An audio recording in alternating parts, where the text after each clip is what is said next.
Good evening, everyone. Welcome to the regular meeting of the Rutland Town Select Board. It's 6 o'clock on Tuesday, February 10th, 2026. We have Kurt Hathaway, Mary Ashcroft, and Matt Getty. So we do have a quorum. Sharon Russell, oh, it's her birthday, so she won't be here. And I don't know where Joe is. He might be joining us. Is he coming? There he is. All right. So please rise and join me for the Pledge of Allegiance. Pledge allegiance to the flag of the United States of America and to the republic for which it stands, one nation, under God, indivisible, with liberty and justice for all. And Joe Denardo is here. Thank you. All right. January 27th, minutes of the select board meeting. They are in your packet. Motion's been made to approve. There's only three of us can vote on it. That's right. Motion's seconded. Kurt can't vote on it. Sharon's not here. So any additions, deletions, corrections? If not, all in favor, please say aye. Aye. Aye. Staying. 3, 1 abstention, and that'll cover it. I'm going to circulate this. All right. Approval of orders. I think Matt's seen them. I think Kurt's seen them. Is there any motion concerning the orders? Motion's been made to approve and seconded. Any discussion? You want us to hold off on the orders until you've had a chance to look at them? Yeah, if you want to, I don't care. It's up to you. Just remind me that. All right. Okay. Okay, orders. So we're going to hold that motion. You can't sign that. I'm giving that to you. Perhaps. Okay. Next is any board member announcements? Are there any? You have one? Sure, I got a couple. All righty. First, congratulations, Kurt. Oh, congratulations. Nice of you to join us. Yeah. We didn't really expect. I wouldn't be here. But, you know. And I know it's just an event.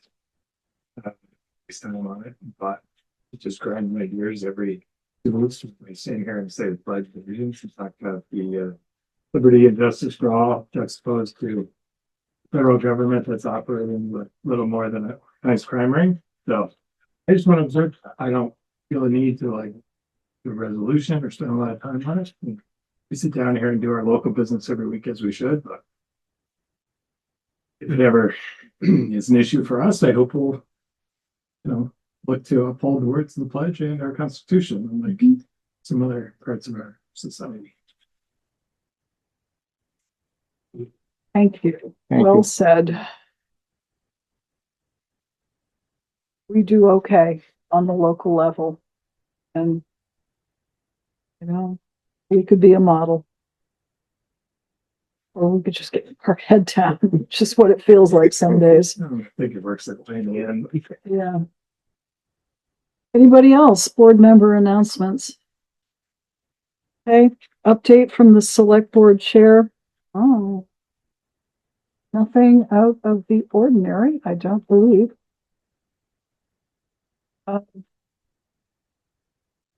Any questions from the floor or public comments? We have our usual folks in the gallery, and they're all department related and on the agenda. And on the Zoom board, it's, I do believe, our usual folks. So moving right along.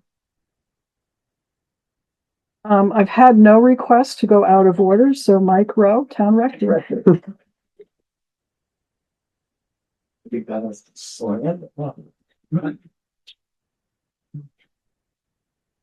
How are you all? We're here. In 2 weeks, our basketball season will be basically wrapped up. It's gone by that quickly.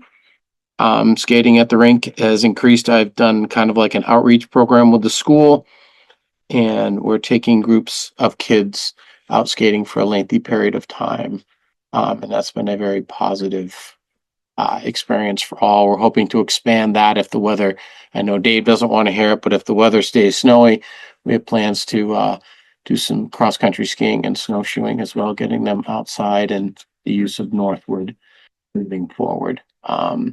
That's going well. The senior lunch today, we planned on 60 and I think there's one roll left. So they fed 59 people today for sandwiches. Next week is stuffed shells. So if you're around for that, if you want to come up for stuffed shells, feel free to stop by the fire station. Again, thanks to Chris and the fire guys for letting us use that as our grab and go spot in the kitchen when needed. Over here. Right down here at Center. Yep. It's worked out very well, except the one little one we had 2 weeks ago when there was actually a fire call. But thank God it was grab and go and there weren't a ton of cars in the parking lot and that worked out A-okay. Other than that, I got back from a course today. I was up in Burlington at a playground safety course. There were people from all over New England at this course and it was very informative. And we'll look to implement any upgrades or conditions that we'll need for our 2 playgrounds that we have in our arsenal. So it was very informative. They flew the man in from Chicago, who's actually works with National Parks and Recreation. And he currently has, what did he say? He's in charge of 8 ice rinks, a series of swimming pools, and over 150 parks. And we have 2. He said that'll be 3. He said he has in that great. He's from Chicago, so in that area, one of his clients or one of the person he works with has over 600 parks, playground parks, and it's nothing to spend.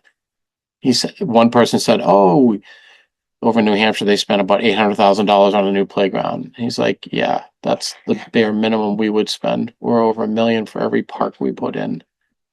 Just an FYI, in the Chicago area, money, I guess, is okay for parks and recs and playgrounds. So, and then the last thing I have, which you got in your packet, but there's an updated one. Mary had mentioned way back in September, whatever, about a job title. So I went home the next day and created an actual job title. And then in our committee meeting, we had Matt asked if I would jot down what I've been doing in the winter. So there are 2 pieces that you have, but then I put an updated because then in chatting with Bill last week, we thought it would best to add what happens for every season. So that's the new updated 4-pager you got outside of I just put on your desk today. Yeah. I literally just, I think I did that. Should be a 4-pager. If not, I haven't. Use this. Yes, use that one. So you can look at it at your leisure. If you have questions, feel free to ask me. Again, that's a sample of what basically I do on a seasonal basis. So if you have questions, feel free at any time to give me a jingle, or if you have questions now, great, fire away. If you want to absorb it and then let me know, this is what I do. Yeah, just want to highlight, I don't think it's actually in the minutes. We talked about the hours that you're working the seasonal and I haven't reviewed your timesheets, but you indicated that winter, as expected, is it's less, but it's still in the 35 to 40 range, whereas for summer is more. Summer is in the 50-hour range. Yeah. You still have events going on, nights and weekends with rec games and practices, things like that. And during the day, there are activities. Yeah. These things are not overlapping with the school. It's you start with rec, then there's school, and there's sometimes back to rec, or it's rec on weekends. So basically my day, and I think I gave on one of your sheets, my day will start at 8 or 8:30, depending on what's going on. And then I stop usually at 2 or 2:30. I go to school, do my athletic director duties at school. And then either, if there's a game for whatever, then if I have something rec going on later on, then I will go back to rec, and that's shown on my timesheet. So they're completely separate entities, even though they're athletics of the entire town, but they're separated out. So when I'm at school working for athletics, then that's not rec. But again, in the wintertime, rec is at school because that's where all basketball is. So like tomorrow, I'll be there until 8 o'clock tomorrow night, starting at about 2:30. I won't have my timesheet because I'll work essentially all day from like 11 to 8 or 12 to 8. Because I have a doctor's appointment in the morning, but I will be there until 8 o'clock at night because we have 4 or 5 games tomorrow night for rec at school. So it does fluctuate. I'm not a 9 to 5. And in the summer, I am 7 days a week. If you don't know, I'm also up for my CPO, which is certified pool operator, which means from the minute I turn the pool on until the minute I turn the pool off, I'm watching it and working on it 3 times a day, all summer long. So that right there gets me in the summer why I work a lot when that thing is going. I try to take a day off here and there if I feel I've got it all ready to go. And there's a camera I can watch the actual pump, and the guards will call me and I can walk them through unless it's a dire emergency, and then I figure it out. One of the points about keeping track of your hours and time was not so much to make sure we're getting our money's worth, but to see at really peak times whether we need to consider hiring another part-time person in. So that's kind of how I'm looking at this. Well, also, so there is going to be a person, like I was stated in the budget, to work at Dewey. And then that part-time director, aquatics person will help during the summer when it's. Okay. So that's going to help out a lot. Good. So that I can focus on other rather than the pool, because that, I mean, like people ask me like, oh, you work at a pool. I'm like, I don't think you understand. And I don't want to put it this way, but it's similar to a firefighter in a way, is that a firefighter, if you're a firefighter, you're sitting there until you get called to do work.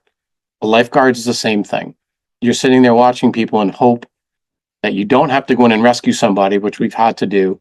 And I've had to pull kiddies out of the kiddie pool when parents have left and their kids are underwater. Now, firefighters, you know what I mean? Walking up to the pool and looking at a child that's under the water looking up at you, it's a pretty freaky thing. And if the parent wasn't coming back and nobody had paid attention, I just happened to watch it unfold. So knock on wood, we've been very lucky at the pool. But there is a great responsibility that comes with water and managing water. So I don't want to say it's like a firefighter, but they are rescuing people that are drowning and or if something happens. And I have done that personally. In your life training for something you hope never happens. Exactly. You are 100% correct. And we have been very lucky that we haven't had any, have had a couple over the years, but nothing other than someone that having trouble and they go in and they pull them out. But yeah. And where we're at.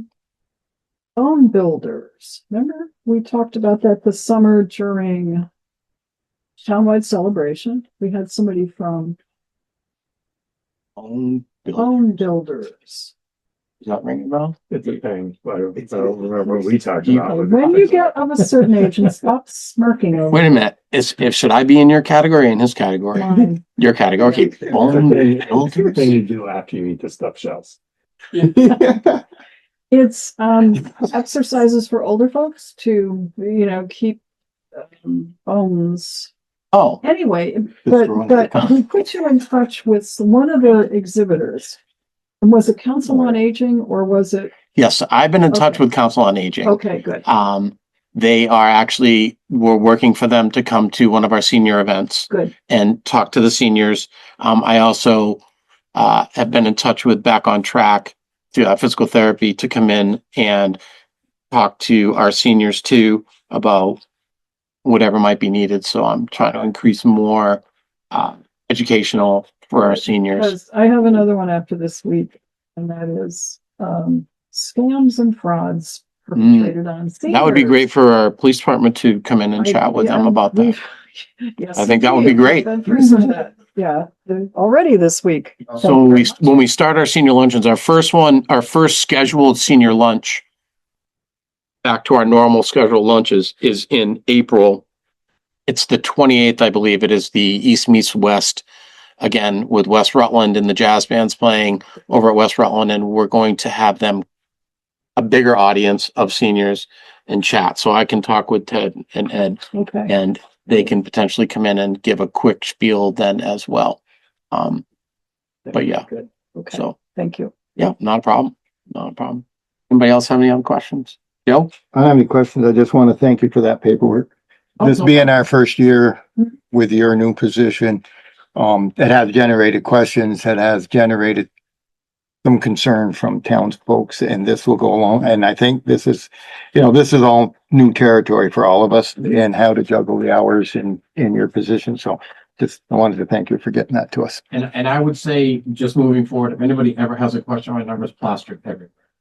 So Okay. they are more than welcome. It's like people will, for athletics, if there's an issue and I don't know, then I can't do anything about it or explain it or what have you. So please feel free to reach out and contact me, and I will answer your questions as best of my ability. Okay, under action items, we had committee reports, recreation. Did you have anything? Pretty well. You Well, covered the only thing we it? talked about, if you want me to do it, we talked about,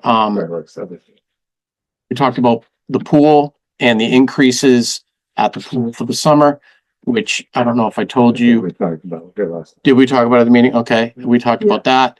As far as the pool, we did talk about the new pool and the pool committee. So after we had our committee meeting, I went and looked back at my emails because something was bugging me, and I had the information from when the city pool built their pool. And so I reached out to, our question was, okay, where do we get started? Like, we need a design. Okay, before we do anything, how do we go about doing that? So I got in touch with the firm that did the city pool. Okay. And they're in the process of getting a proposal for a design, what it would cost for a design. The number he quoted for the actual plans is in the $70,000 range. But what that will do is that once we have that plan, we own it. And then if we need to make adjustments, whatever, then we can bring it to committees and go from there. So he's going to put that proposal first, which I will bring to committee, and then we will bring to you to see if we want to push forward. But we need some type of a plan, an architectural, what's going to happen and what the cost of that plan itself will be, because that's the first phase.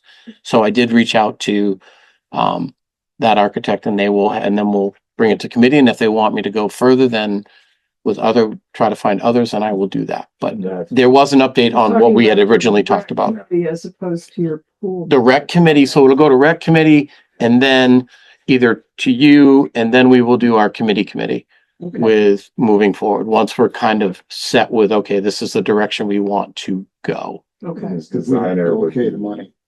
We'd okay the money for Correct. your committee to come up, hire somebody to make you, it's like hiring an architect. For the fires, exactly. In having a design for that project, we're gonna spend a couple of $1 million. We kind of want to have a plan. And I did reach out to the architect that did do our fire station. I know him very well, and he's like, that's really not in my purview. So I did try to do a couple of Okay. phone calls to see if I was on the right page. The company that I contact, that's what they do. That's what this person does. Into the. Yeah. The one who doesn't do it, give you names for more than one that does do it, or we just pretty much narrowed down to one company? Right now, we're at that one company, which is the same company that works for the person that I'd been in communication with that gave us that initial figure. He is basically, he would have contacted them because he's more of just the builder. Does that make So sense? technically, the designer here is going to be independent from the two companies that do that. So once we have design, then the two Yes. companies can bid on what. Yeah. Yes. There's not a lot of companies designing probably pools, and there's not a lot of companies. Especially in Vermont. That build them. Yeah, they're all, there's 3 or 4 in this area, like New England area, that do that kind of work, and then they sub it all out. But they're part of that process, and they are a design firm for pools. So we would be purchasing the plans or the initial plans for what we would potentially make changes to go on. Once your committee comes up with an idea of a concept that you want for the pool, they should come up with some kind of visual drop landscaping. Correct. And the other part, if some of you can help me, one of the questions he asked is he asked if there were any blueprints from the original. So again, I came back this week and spent another 3 hours downstairs again. And that part, which is underneath here, pretty scary. Been down there before when it was the rec committee and I cleaned all the rec stuff out.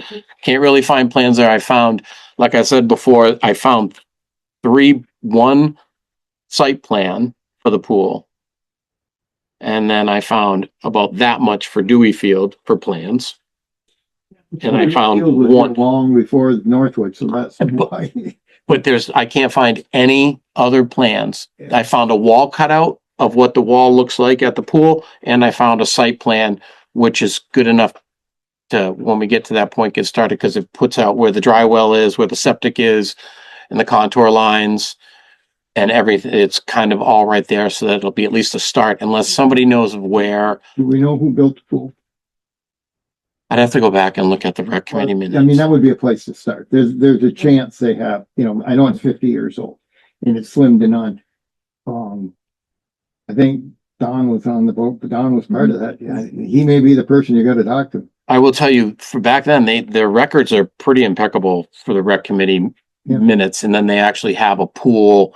There was a pool contract bid something there. So I can pull that out. I was just looking for plans. Because I think she was part of that. So, Okay. yeah. She was. Okay, Could have been something. yeah. Yeah, at least we have it in hand to say, this is, you don't have, this is the site. That doesn't change. That didn't change. All right, anything else? Anything else for our town rec director? Thank you very much. Not a problem. Thank you. Okay, Sears, town road commissioner. Good evening. Good evening, everybody. Oh, the big subject, as everybody knows, is salt.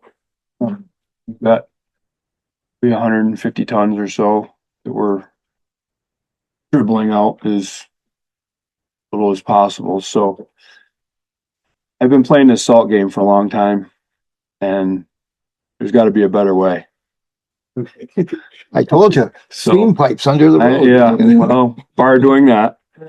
I don't know if you noticed, end of last week, there was a lot of black lines in the roads. I did. Yep. Yeah, is that So- brining? It's not brine. It's a pre-treat. It's an anti-icing product. Okay. It's basically the stuff that we sprayed on our salt all winter. It's mag chloride. And we pre-treat with it. And I'm pretty impressed with the way that it works. Did a good job. It worked really well. Yeah, So, at the end of, we didn't put down any salt during that whole big storm until our last pass. And we put down just a very bare minimum just to kind of keep everything going, and it just broke everything up. So this is most likely going to be a wave of the future. The salt thing, we got shut off last year at the end of February. We got shut off the end of January this year. It's ridiculous, and it's not going to get any better. The price keeps going up and quantities keep going down. And so we're implementing a pre-treat program now. And we're going to do that going forward. and do we have sand or grit of some kind? We do. Okay. Um, Do we have enough? we've got a pretty big pile, but it's stored outside, which means it's wet, which means right now it's frozen solid. I mean, we can get into the middle of it and we can get in there, but I'm hoping not to go that route. We don't have to. I'm not going to. Going to Carrera's and buying sand salt mix is probably. No, that's not. Worse than buying salt. Yeah, it is. It is. So. I don't imagine they've gone through what they've had, because everybody probably down there, if you don't have a sand salt pile outdoors ready to go, where do you go? We use manufactured sand off Florence now. It's Yeah. a lot cheaper. Mm, They still have to mix it though, right? No, No, I don't even mix salt in with it because it doesn't freeze up at all. none. No, we got some of that for Quarter Line and Boardman Hill. That's what we use up there because, That's good stuff. yeah, the sand is such a pain. It just, Plus, yeah. it freezes and I can't keep it dry, and we run it through a truck and it plugs the trucks all up. And so we just put that stuff in there. We don't have a lot of it, but we use it for for the little bit of dirt that we've got. So how many call outs? As of right now, 39. Oh, You may notice it's snowing. I did. That noise I heard counting is 39 or is that 40? That was a tick for 40. The, when you put that mag chloride down, do you have to apply at each event? Or does No, it- well, so or we you applied it. Find out tonight. We're gonna find out tonight. So we Yeah. applied it for that big storm. Friday. And then we talked about it today, and I actually talked with the sales guy, and I'm like, you can still see it on the road. So, on my way down here, I stayed tonight to come here or to plow, whatever. And you could see it working under the snow. Went up East Pittsford Road and in the crown, you could see it kind of doing its thing from the center out.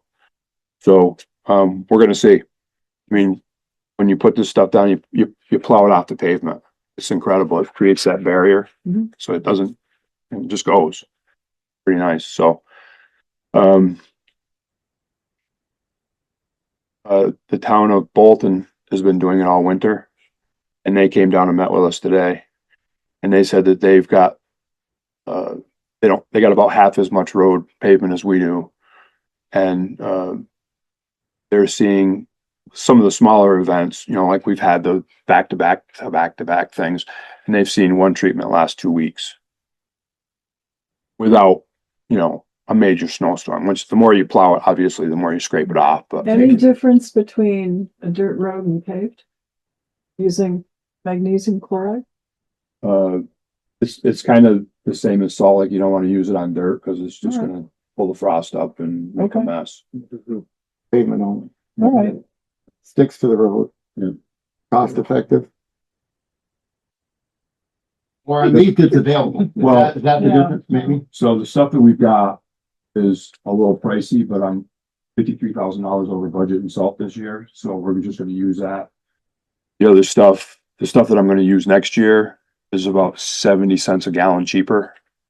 So, you know, if we can cut our salt use down from astronomical numbers to something that's manageable, it'll, I mean, none of it's free. You can't. It's snow. You have to do something with it, and Availability. unless you put steam pipes in the ground. And I actually experimented with that one year when you short on salt and said it did work pretty good, so. Yeah. Yeah, it does. Then, I'm really impressed. You have just the one truck set up or you get? No, we spent last week, we got that water trailer. Yep. We converted that over, changed all the nozzles and did some stuff. We took the Freightliner and we actually built a spray bar for that, a homemade spray bar for that. Pretty good when we went by the house. Yeah, so, we're getting there. But this is, and really the salt, we just gotta get away from it. Everybody does, it's gonna happen. You know, Vermont is just in a bad spot for this. I mean, you know, like Kurt was saying, you know, the governor of New York, all of the salt comes into New York and she shut off anything that isn't going to municipalities outside the state of New York. Well, Not fair. what does that do for us? Yeah. Absolutely nothing. Yep. So, so that's the big news. And then, do they all have a folder or is it just? they all have documents. Okay, so the, class 2 paving grant stuff came out, last week last week. So along with that comes all of the stuff that we have to tell the state that we do. So first one, So are these in order, like? I assume so. Bill put them together. So if you're not, blame There's Bill. 3 documents. We have, there's the, annual road and bridge standard. Yep. Oh, pardon me. Number one. Yeah, Mary has all the originals for Yeah. signing in her folder. Yeah. Yeah, number 1 in the packet is the road and bridge standard. That's 15 pages. So there's basically, I mean, you can read through all of this stuff, but basically we have accepted the state's road and bridge standard, which Right. we have. Mhm. Everybody gets to sign it. Okay, so this is number 1 in your packet. Is there a motion to accept, and you all get to sign? So The moved. motion's been made to accept the state, well, certify that we are accepting the state's on road and bridge standards. Second. Motion's made and seconded. Any discussion? If not, all in favor, please say aye. Anyone opposed? Okay, motion carries. I'm gonna pass that. All right, the next one is the financial plan, which doesn't have our numbers in it. Unless I got a wrong one. Doesn't have the winter maintenance or non-winter maintenance, unless it's on that one, I'm not sure. I'm not sure on this one. I know what you gave me. Yeah, that's, so there's. Okay, we'll have Mine's to, better. we'll have to get back to this one. Okay, so No, we can't act on Right, this cause tonight. we gotta put the amount of money that we spend on winter maintenance and non-winter maintenance in there. Okay, I'm gonna stick this back in the, Yeah. okay? We'll do And, that next time. Okay, then the next one is the contacts list we have to provide to the state. Bill's filled in everybody's name. If anybody wants to put in their mailing address, home or cell phones, feel free. If you want to, I can, but we don't really care why all that's necessary, but that's, that contact page is what VTrans was asking for. So we filled in all the largely available things, but they were asking for board member addresses and phone numbers. And I wasn't sure what role to put there.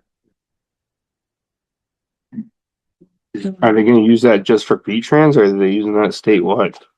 That's an excellent question.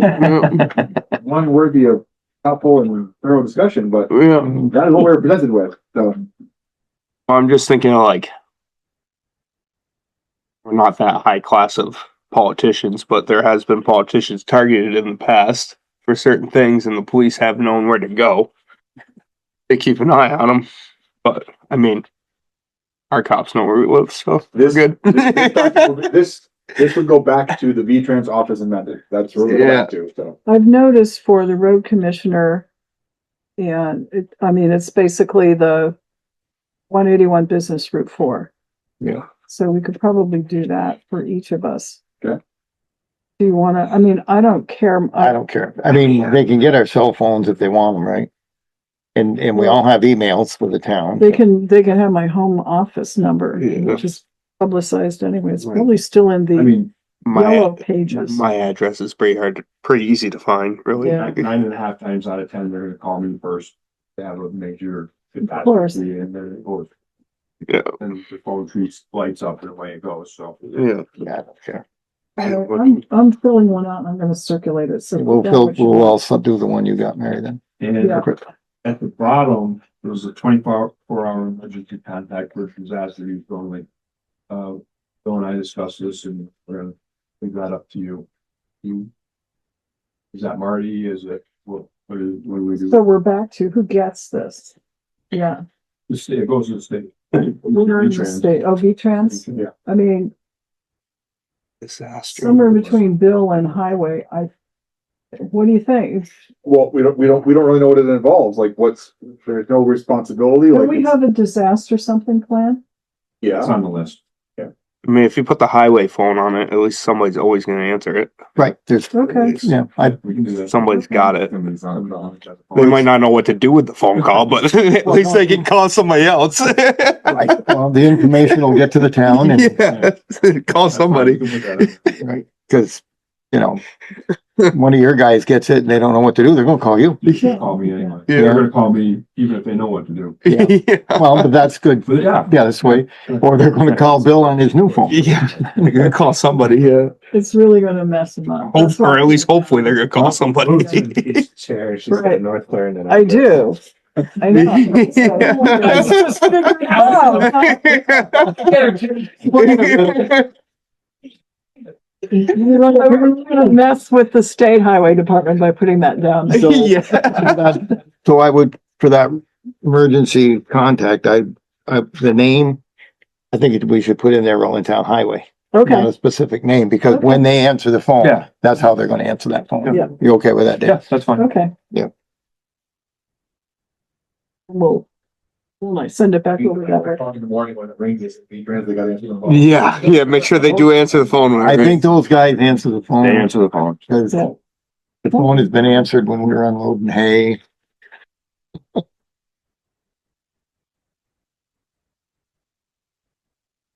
Okay, You had one more, Dave. You had the, See? network inventory certification.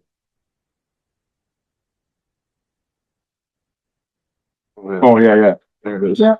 I'll get this in here. Yep, and this is the same one you guys signed last year. Every It year. says that we have reviewed, understand, and comply with the town road and bridge standards, public works specifications, and standards passed and adopted by. It's on February 10th, 2026. Why, that's today. And we further certify that our adopted standards do meet or exceed the minimum requirements included in the state approved template. We do have an up-to-date highway network inventory, and we told them that. Okay. Over and over. So is there a motion to accept and all of us sign the certification of compliance? Yes. Motion's made Second. and seconded. Any discussion?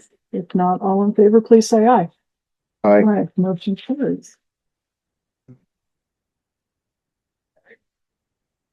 Two, 6. It's a lot of paperwork. Okay, Joe, were you gonna put down? It's a lot of paperwork to not Oh, really do you get want me to- anywhere too. And condense that a little bit.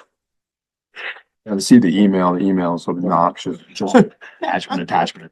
This is just this. There's other stuff. It's- These aren't the supporting documents. Yeah. Form. Mm-hmm. And then they wonder why VTrans can't pave any roads because they're paying out all this Because I payroll. don't know the number off the top of my head. When I don't know, it says title, but I don't see that part. It just needs. Because when I call you, it's the Rutland Town Highway. And I have to look at the number. Okay, anything else for our road commissioner? What is letter C? Oh, is that me or is that? Nope, that was Later on. the intermunicipal committee. Okay. Well, Uh, oh, it's not. Okay. Yeah.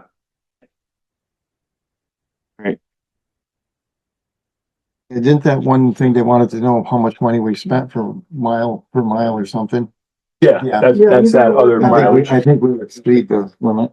That's that other sheet. Oh, that's right. Right there, Joe. Listen, Let's go with them. oh, I, Okay. don't miss any. Anything else? Do we have a highway committee meeting? Thursday at 9. Yeah. Oh, Be there, be coming square. up. Okay, Yeah, so nothing. nothing in the past to read morning. Okay. There's nothing else. Thank you, and you can go out and plow. Yeah. It's looking plow. Thank you, Dave. Thanks, Ed. Right, Chris Clark, Town Fire Chief. Good evening. Yes, Sorry I'm not there. I was trying to be, but my doctor's appointment ran late, so I'm still driving home. So I only have one thing tonight, a new member. Bradley Burton. He's 19, city resident. He wants to join the department. So I met with him. I've known him for a long time, actually, but I met with him last week, and Ted did his background check, so he's all good to go. Just need your approval. okay. Is there a motion to, is there a piece of paper on this or is just a verbal report? I do have his application, but it's with me, not you, because I was planning on being there tonight. So I'll leave it for signatures, but if So we could a approve motion them to- tonight. Approve young Mr. Burton. So move. Motion's made and seconded. Any discussion? And Deputy Chief Washburn was nodding that the background check cleared. So all in favor of this new firefighter, please say aye. Aye. Aye. Motion carries. Good. Thanks, Chris. All right, thank you. Anything else or That's all I had. righty? And you did enjoy your time reporting at pre-town meeting, didn't you? I enjoyed it immensely, yes. Okay, well, I'm glad your health held out. You know. Thank you Yeah. so much. Yeah. You get to do it again. All right, if there's nothing more, let's move on to Chief Ed Dumas. Thanks, I'm Chris. guessing, Thanks. thank you, Chris. Deputy Chief Ted Washburn. Okay, thank you. And let's see, Paragraph. just a couple of things related to the police department that I don't want to forget. February 2nd was Rooster's birthday. And I'm He's a assuming groundhog guy. they don't die. He's a groundhog dog. Oh, Groundhog groundhog dog. So is my husband, so I hope you fed him well on his birthday. Also, I do want to do a recognition of a job well done. I spent some time with a couple of older residents of town who had been scammed, and called and got some guidance from the police department, and then requested that someone from the community come up and visit with them and take a report, which is one of the things you should do if you are scammed, because that then, well, first of all, it lets other people know what's going on, but it also opens, should there be any compensation available, it does open that door to either insurance or other plans. So, and so Jared Dumas did a great job, and the people were very, very grateful. So thank you for your prompt response. We also found in the course of that the phone was down, or the phone message system was down, but that got fixed. Yeah. Okay, really good. Thank you all. So now for the real report. I've been off for a couple of weeks, so I leaving this. You got nothing. I'll let Ted Okay. lead away here.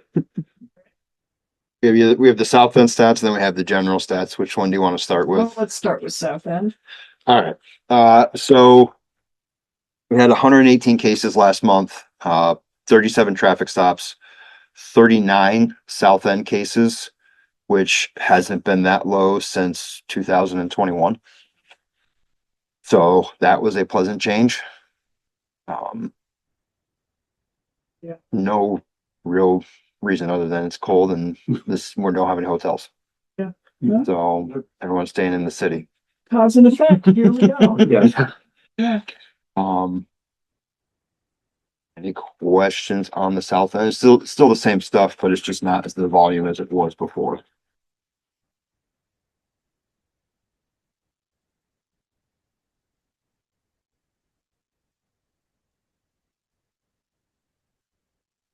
Right. Any questions on that one? If not, we'll move on to pie chart. So monthly stats, again, I had 118 total cases entered. But of the 118, 37 were traffic stops. So subtract those and we had 81 actual calls for service each month. Weather does it. Thanks. It does. Outside. It does.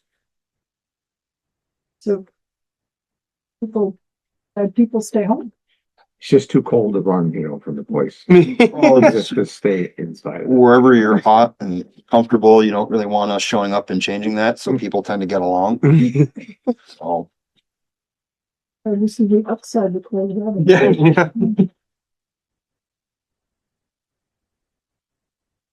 real earth shattering Okay. as far as the call, just very standard.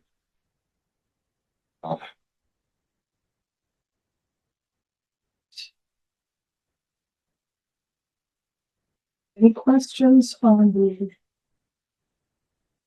pie chart and the individual plans? You can smell it.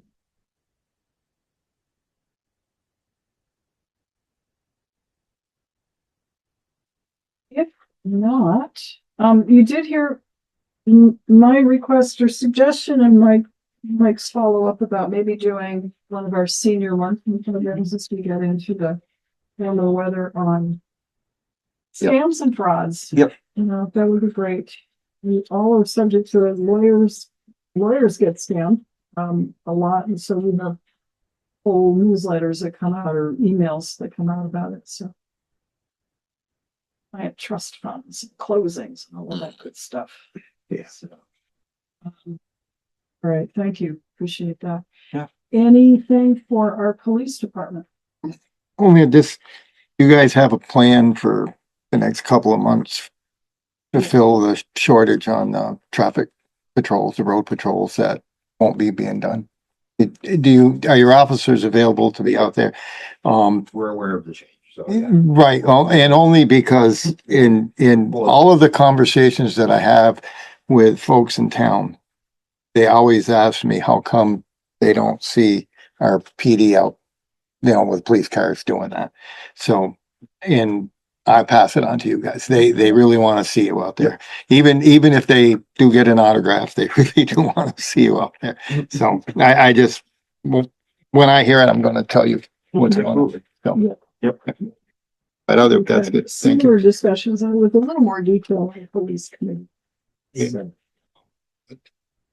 Anyway, but otherwise, the ammunition cost. For I'm the- guessing that's for the That's new for guns. that's for the year.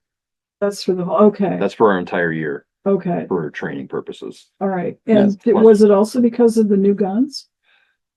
Not really, because they're all the same caliber. the same. Okay. It's just, All right, the plan is to train more. So we said, all right, we'll put it together for the year because this is it. So Yeah. the new chief is allowed to have more than one bullet. We'll try to do two. How that goes. It might be a little heavy. but- Probably there's a probationary. I'm sure these are going Keep it in your pocket. to probably shoot a little different than the other guns. They do. They should shoot better. I think that's a better handgun. They shoot very well. It is.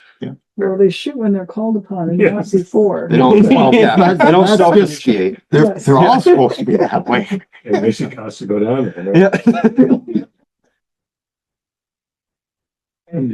So that, I mean, that was, It's that's a big within hit. the budget that you had in mind. It is. Okay, very good. I saw that. In the past, we've done, we'll order less than we'll order second amount, was probably roughly the same amount, but just get it in one shot rather than 2 or 3 shots. So to speak. Yes, yes. One intended. Yeah, we did this with something else a while back. We won't get That's, Any other questions for our police department? our second winter in the new building. Well, we've been there just about a year. Heat's okay. Yep. Everything seems to be okay. I mean, this is last winter when we moved in, it was warm compared to what it's been, but everything seems to be. Yeah. Don't Okay. have any issues. Ice freezing up, nothing that you can see, no problems anywhere. No, and the highway guys have been great with removing it as needed. And I know the fire department's been great about snow blowing stuff as well. So So everybody's it's been good. team effort, so it's okay. I was just concerned about the new building, whether there was any shortage, anything that might. I know you'd let me know if there was, but Yeah.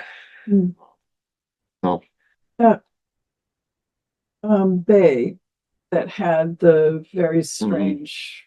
it's too flat and the Yeah. water doesn't, That's water right, won't run the bad uphill. drainage one. Is that okay? It's still okay. You're making it work. Yes, we have squeegees. Yeah. We make sure that we pay attention, and if it is gonna start to run, we try to push the squeegees to push everything back. And then we spray from the back out the door if we spray it off. Okay, So, we have a warranty. We do, in We- that, Something within 1 year. that we yeah, should- they looked at it and, Vic never really came up with a solution. That grade was off just a Yeah, little bit because and it all has to do with ADA compliance because that doorway has to be, they have to have a 5-foot part of that floor that has to be level. Yeah. And in a small bay like that, that infringes on the area where you're trying to drain the water. I don't know. I think we would have, well, it's too late now. I can't do anything. You're not gonna jackhammer the floor out, start over. So they were looking at some epoxy to try to change it, and the cost that they wanted was absolutely prohibitive. yeah. So, Yeah, it'll always chip up at some point in time too. Nothing- It's never it- permanent. yeah. The only way to permanently fix it is cut all the concrete out and report it, which yeah, is, and then all them little pipes in there that got the water running through them are gonna be unhappy. yeah. So, if you guys are okay and it's. yeah, we're keeping an eye on it, and we're, like I said, we're making sure that we squeegee Yeah. everything, and then we spray out, not in. I understand the ADA compliance better probably than a lot of you, but 1/4 inch pitch and 5 feet, I know my wife's wheelchair will not tip over. And the water would have gone, but they're really fanatical about that flat. Yeah. Over 10 feet, you might have to give it an extra quarter pump on the downhill side, keep it straight. You know, I mean, in the fire station, behind the trucks, it's the same thing. That's flat back there because of the handicapped access. And so when they're washing the trucks, anything that gets up toward where the toolbox or that stuff is, it's gonna stay there. Because they had to make that floor flat to meet. It's always, I will say that after our open house, just as it was ending that day, I ran out and spoke with Rose and asked her what she thought about, Yeah. other than that one door Yeah, that's backwards. that's backwards. Right. It was, she found it very navigable, so I appreciated that. So, it's the trade-off thing. Anyway, very good. Okay. Thank you very much. Keep things quiet. We like that. No, police committee did not meet because we over met. Oh, you met your quota. It's like we're running a deficit on salt, we're running a deficit on police committee. Okay. If there isn't, thank you all very much. Thank you. Appreciate it. Joe, continuing on public safety building and issues that we need to Well, look the at. one thing that we still need to work on is the power to the pumping station at State Place and get that taken care of. There's conduit across the yard. Yeah. JJ is aware of it. He knows we wanted him to do it. I'm sure. I mean, that'd have to be a spring thing. And then the other thing we had talked about is consulting with him about the possibility of doing something with a generator. Yeah, I mean, we're going to take a hit on this generator, but the maintenance on that and the size of that for that building is really going to hurt us long range. Finding something. Someone around or some company around or some project around that could really. Well, this is why I'd like to get JJ involved with it because he was the electrician on the job. And I think that he could help us size out what would be adequate for that building and something that when it runs the whole building, we'll be working at about 60 to 70% capacity so that it's actually working and laboring and doing what it's supposed to. So we need to not let this drag on because the longer that machine sits there and, I know it does its testing and it's doing everything, but I can foresee some problems down the road with it. So what do you need anything from us to just go ahead and I need Kurt to get a hold of JJ and give him my phone number and have him call me. Cause you'll probably see him before I go. I know he did the work for the Center Rutland, or he has been. Chris, you still there? I haven't seen him much this winter, but Yeah. I see him in the summer. He's all right here, Chris. Yeah. I'm still here. Has JJ completed what you wanted at Center Station or is there still some more work to do? We still got more work to do. I just got the stand from the welding class and I just gotta paint it. And, when it stops snowing, ask Dave to move the generator out of the way. But, JJ knows about it and he'll be over to do it when I ask him.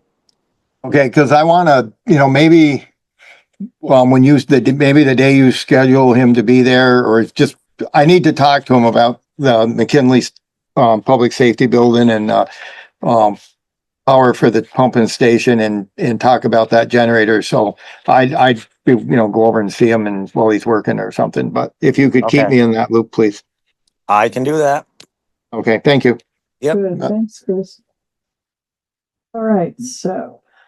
Pumping station reminded me. I think it's been 3 times now. We've lost water pressure in the building and Okay, it's been because a breaker pops.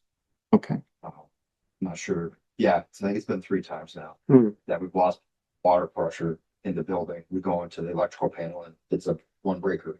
If we reset it, it works. Okay. There was some issue with some of those breakers. Yeah. Okay, so it's another thing we need to, I forgot about it until you mentioned pumping station and Yeah. dropped it. okay. Right, so we'll put that on the list, a couple of things to talk with him. Maybe Chris can take a look at that. Yeah. On staff plumber. Yeah, well, I know we had some problem with some of the breakers that were tripping randomly for no apparent reason. And I don't know if the that, reason. It just Yeah.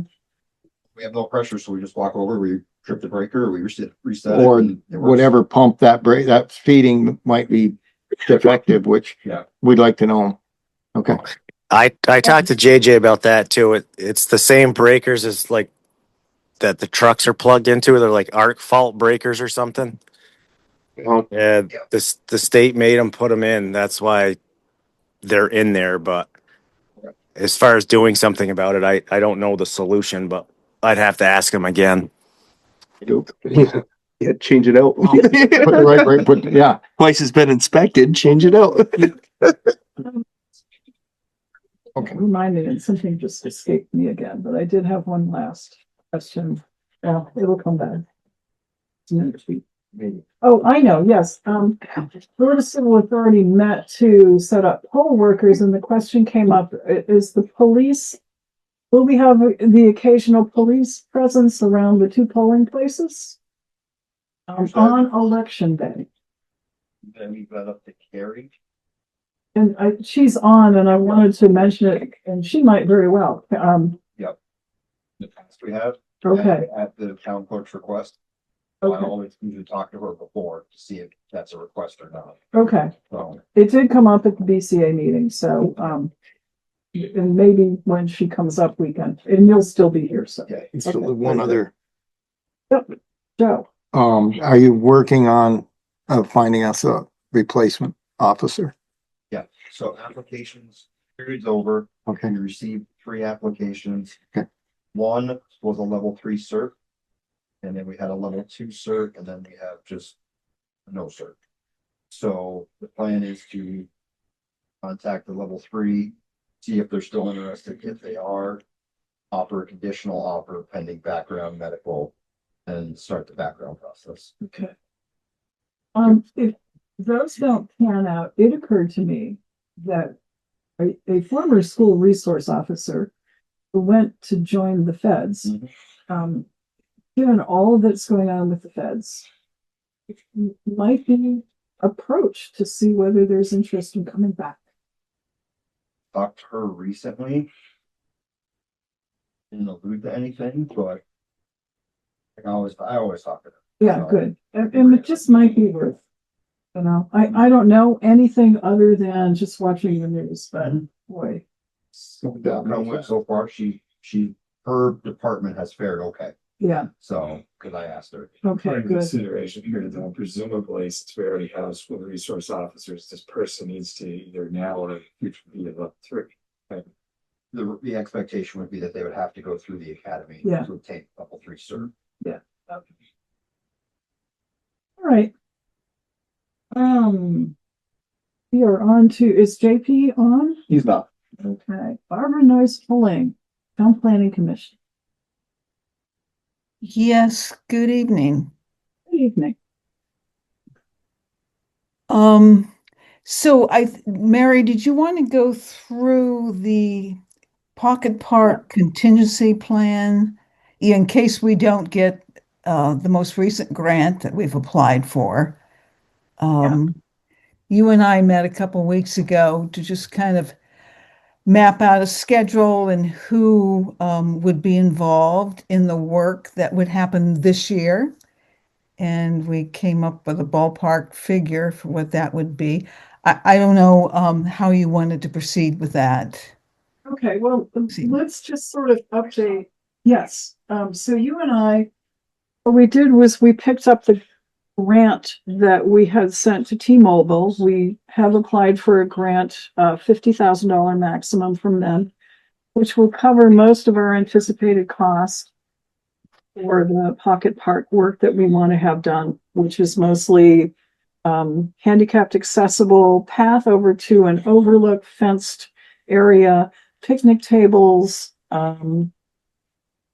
parking, and clearing of weeds and invasives and maybe some plantings. Okay.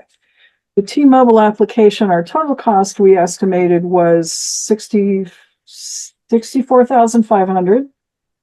And if we got the T-Mobile grant, that would take care of $50,000 worth of it. Now, some of those things that in the $64,500 were in kind. So use of our highway department, okay, and use of our rec department and a lot of use of volunteers, but we stuck it all in to get the maximum cost that we would face. It was a good exercise because then we were talking with Green Mountain Power. They were concerned because FERC, the regulatory folks, were on them for not moving along on the recreation piece fast enough. And actually, Green Mountain Power was doing fine. So FERC was getting nervous and wanted to know what Green Mountain Power was planning to do because they have to have a recreation component. Now, all of the recreation component is now on land that we own because GMP gave it to us. So it was a little awkward, but basically we had a good meeting with FERC, with their lawyer, with Green Mountain Power and their lawyer and us. I did talk to Kevin about this a little bit after the fact. Long story short, very good discussion. And all FERC really wanted to hear was we had a schedule and we kind of mapped out if we don't get the T-Mobile grants and we do these other things, we figure between work in April through October, we're going to be able to have most of that phase one of the pocket park put in place. That's what GMP wanted to hear. They wanted to hear that we were involving the Native American tribes. And in fact, there's a planning commission meeting coming up on, it's the 19th. Yep. And we've got at least one tribe, if not more, participating. The kiosk is going to be ready from GMP, and there's going to be material that the Planning Commission is working on putting in there. And then we will be calling, as I mentioned, upon the highway folks for some assistance and a few other things. So the end of the meeting with FERC was they were all happy, and they gave GMP an extension of a whole year to get us to have the recreation component finished. It was bureaucracy at its finest. Right? But I think we showed what a good alliance we have with Green Mountain Power, and FERC kind of backed off at that. I think that was important. So whatever you want to add to that, we have kind of scoped out. We're waiting and see if we get the T-Mobile grant. If we do, great, we'll go according to that schedule.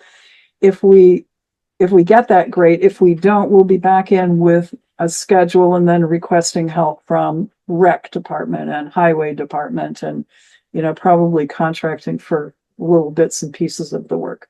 So. Did we reach out to Robert Clark about his availability? Potentially? We did. Actually, that's one of the things early on we wanted to do. So Bill did contact Robert Clark because this is Joe's suggestion. Two things. One, will he actually give us the design to go by so we're not out there doing crazy things? And so Bill, I believe, got a bunch of stuff to him, including the diagram that the Planning Commission had come up with following the survey that we had done a while ago with the grant fund, the first grant we got.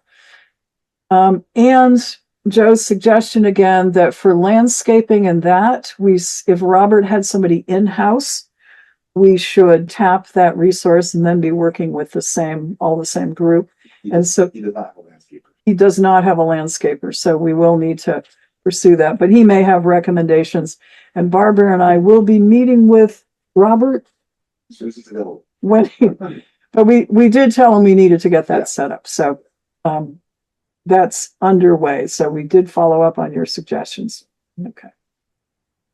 So yeah, with our schedule, there was something nagging at me the last time we met with, I met with you, the select board, and it has to do with bats. Oh, yes.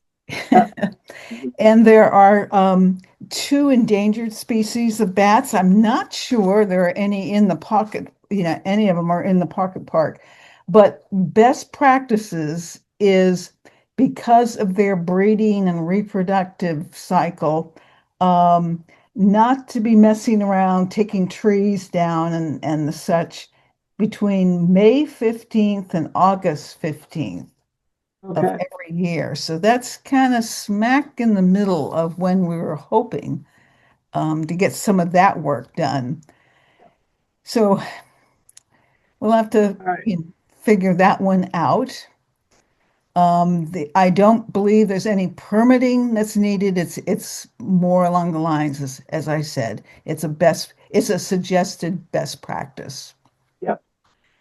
And I started meeting, we do have the meeting on the 19th with the tribes. It looks like, there are 4 bands of Abenaki, 4 groups of Abenaki in the state. They're all state recognized. It sounds like they're interested in participating in that meeting. I had to do a pre-meeting with the Mohican tribe, which is the Stockbridge Munsee, because they were going to be on the road at a convention. And they're the ones that are most concerned about keeping them in touch and abreast of what we're doing, especially when we start clearing trees and disturbing land. They want to be involved probably in a dedication of the park as well. And so they're federally recognized. And so I learned that, there's not only a difference there, but that the tribes, they have different considerations because of that.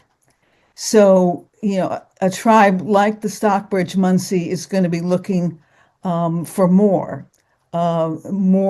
that's done to protect resources and things like that.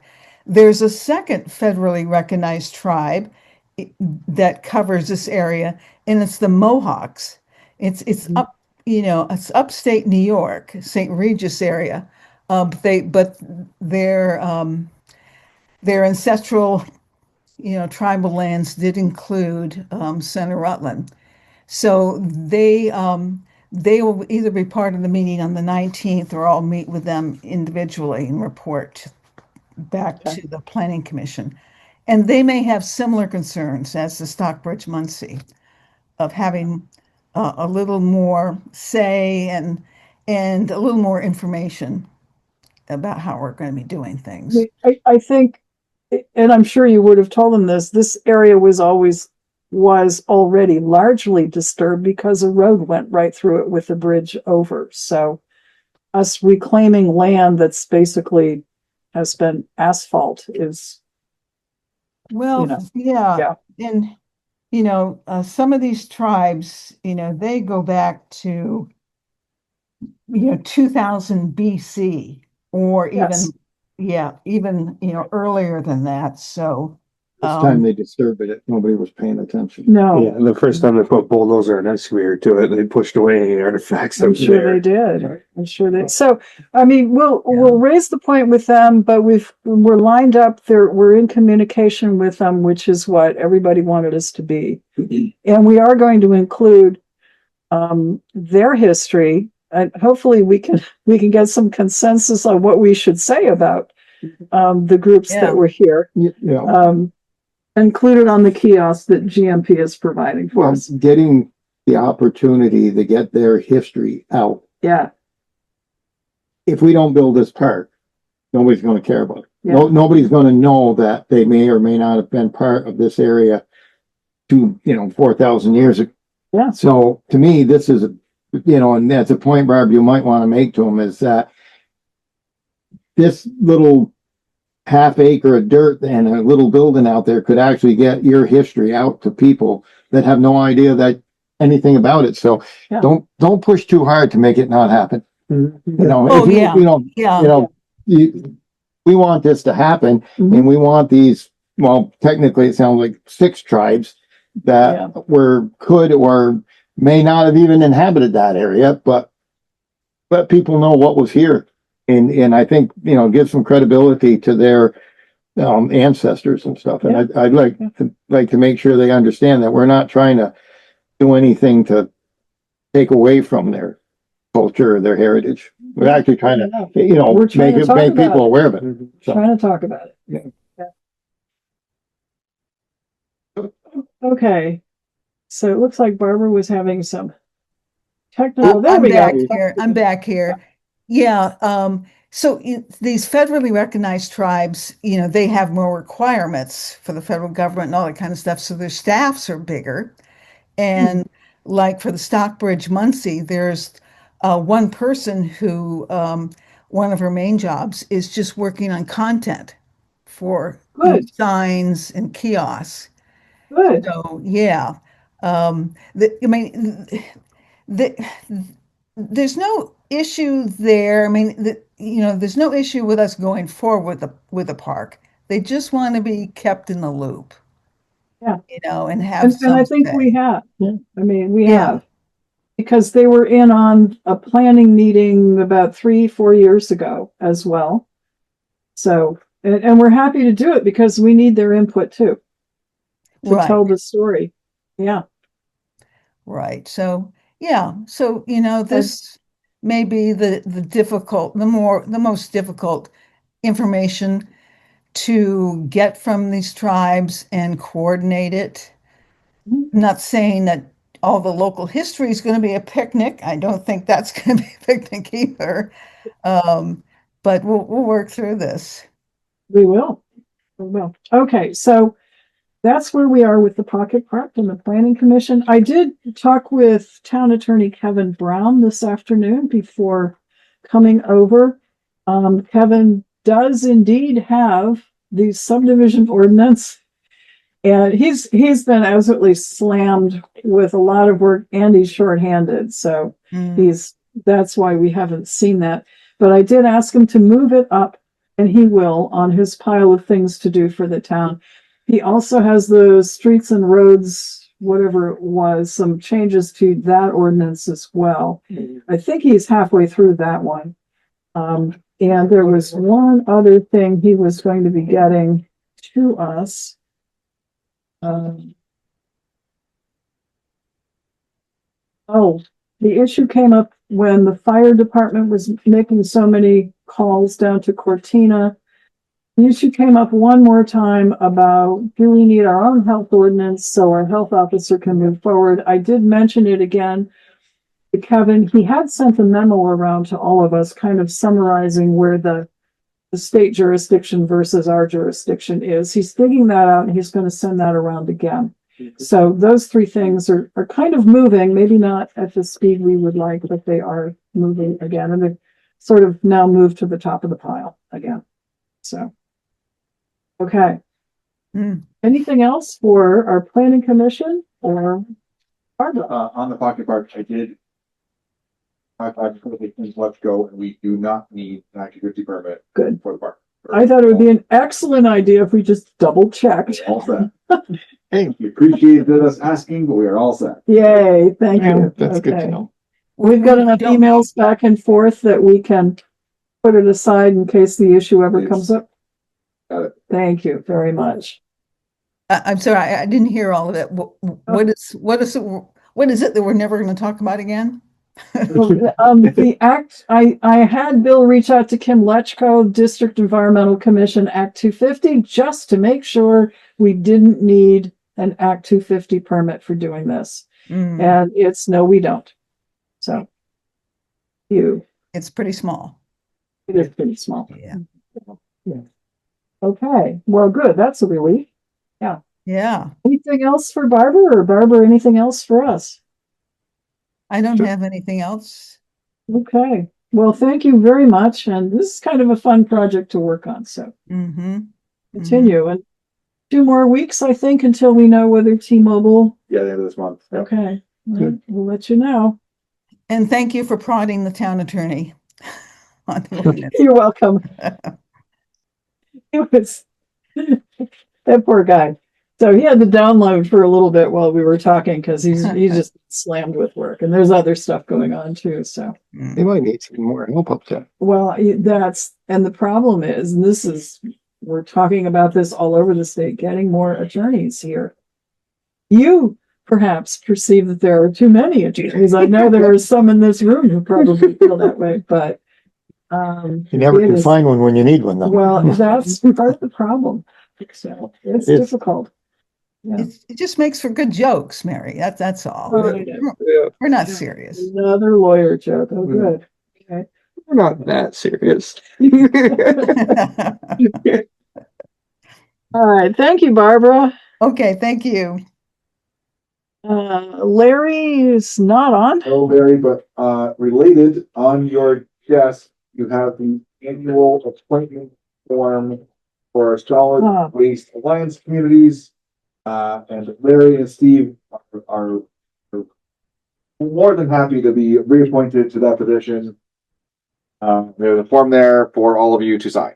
Excellent. And I've got the original, so. Yep. And everybody has to sign. Is there a motion to appoint Larry Del Veneri as our representative to SLAC and Steve Canny as our alternate? Motion's made, seconded. Any discussion? Thank you. If yes, thank you very much. All in favor, please say aye. Aye. Aye. Motion carries 4-0.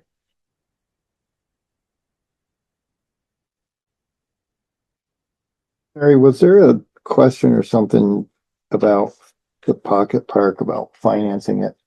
Wasn't that something that came up at that first meeting, that if we didn't get the grant, how seriously as a town with going ahead with it or whatever? I thought that we discussed that. And I think we did. I think we discussed it at our last select board meeting, because we talked about maybe tapping Well, yeah, the capital fund for it. because I mean, we've used those funds for Yeah. Northwood, so.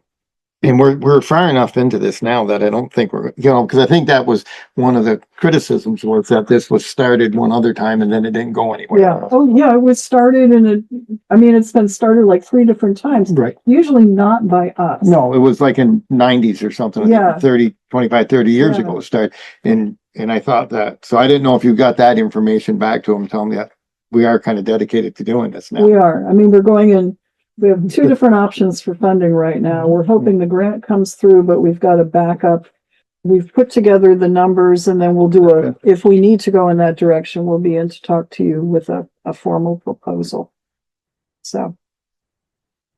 Is that what you were thinking? Yeah. I mean, I hopefully our conversation 2 weeks ago would satisfy them as to our seriousness with going forward with this, but. Okay, Marcia Chioffi. Now, Marcia did file a petition and she is running for re-election. Good evening, everyone. Good evening, Marcia, and I believe you're unopposed, as we're all unopposed. Yeah, as I have been for the last, I think 13 years out of my 15 years. But anyway, no, I just wanted to thank the board, and specifically to you, Mary, for the recognition in this year's town report. I really appreciated that, and thank you very much. You're very welcome, and it was, well earned. So thank you, Marcia, for your service to the town, and your continuing service. Well, actually, the only reason I decided to run for re-election was because no one had stepped forward to put their name in for the position, and with the increasing duties and challenges that the state has put on to the lister's office with lister education and anything else, and with the pending reappraisal, I am stepping down as a full-time lister, and I will be only a part-time lister, as my other 2 listers would need me to help them. So I will be part-time only. And I just want you to know that I am available to work with the other 2 listers, and as soon as we can decide when and where a new lister could be appointed, I will definitely step down, permanently. Okay. Well, all of that, of course, we've got an election coming up, so we can't do too much until Correct. after those Right. results are in, Yep. so. Yep, I understand. All right, well, thank you, Marcia. You do have something that needs our attention. I think there was something in here.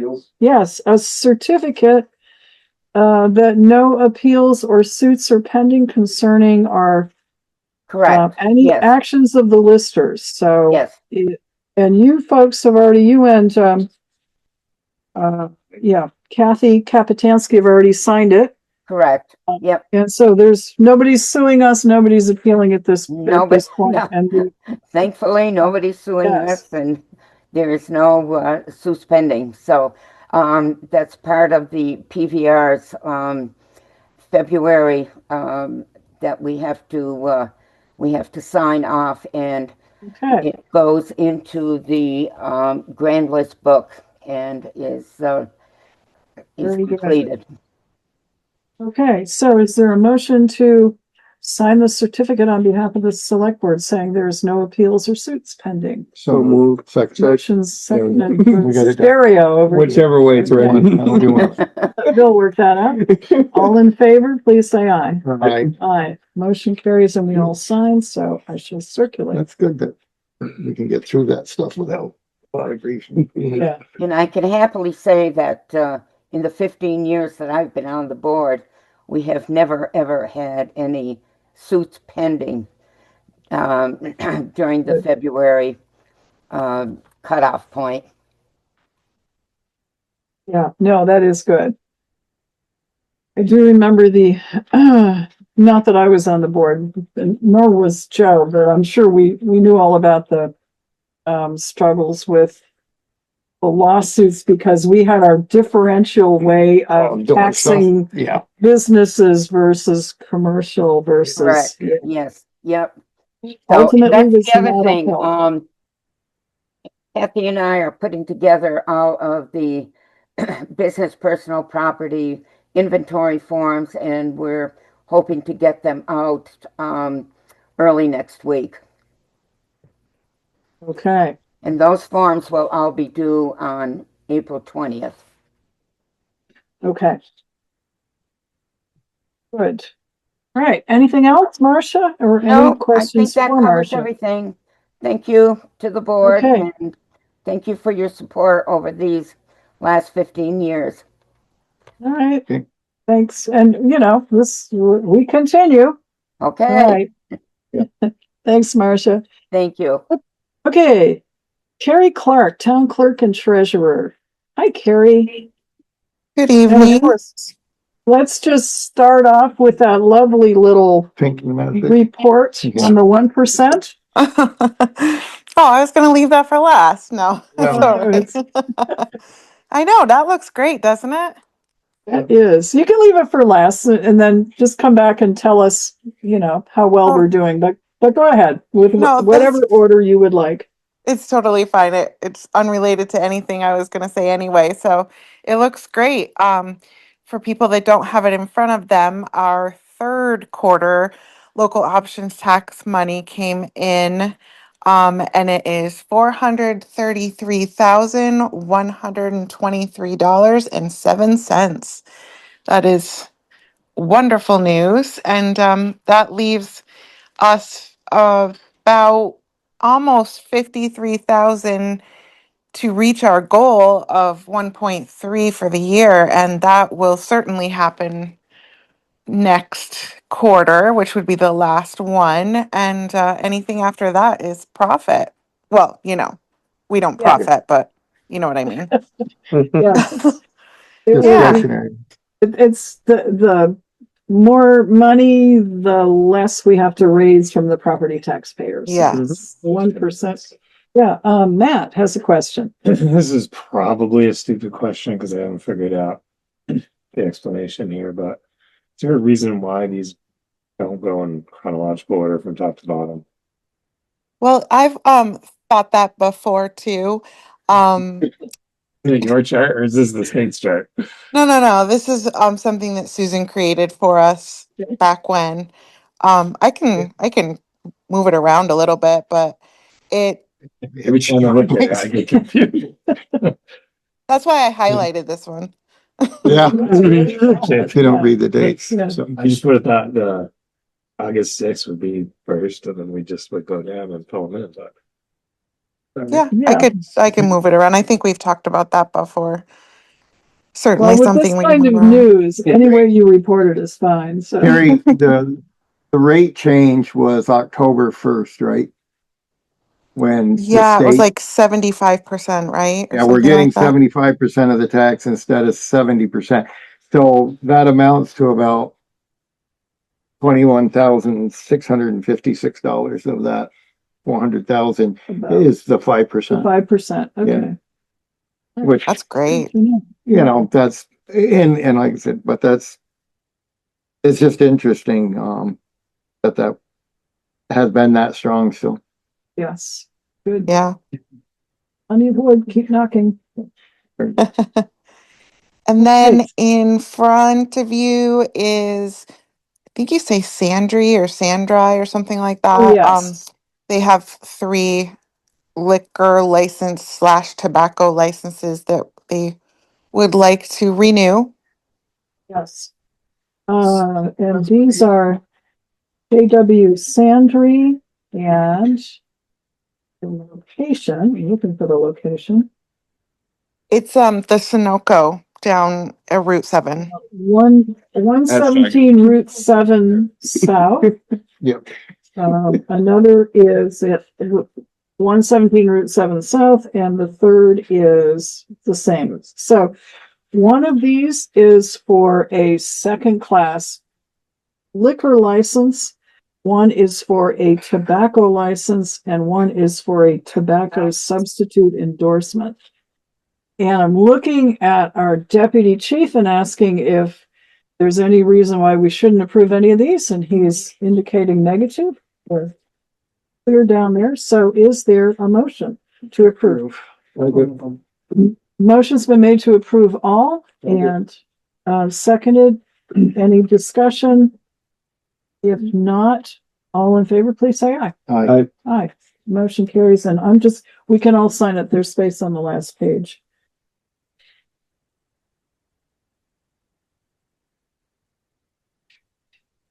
Six. So this way this time.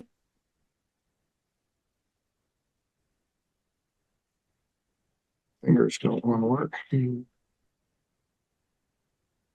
While you're signing that, I can talk a little bit about we have our ballots now. They were delivered. So I sent out a few batches of absentee ballots so far. Okay. And one of the reasons why I'm saying this really is in the Rutland Herald, as well as the Vermont Digger, Matt did send me a great article from the Vermont Digger that was reiterated in the Rutland Herald about our mail.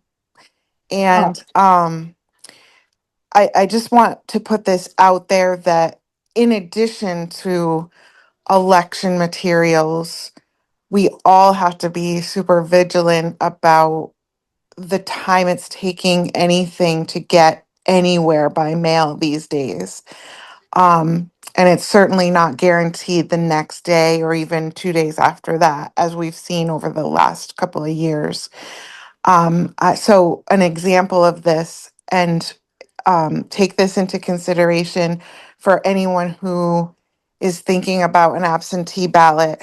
And I'm certainly not deterring you from it because that wouldn't be right. But I sent out about, I think it was 28 of them on Friday. I hand delivered them to the post office and put them inside in the slot all at the same time. And then in that batch is like spouses, like a wife and a husband who wanted the ballots.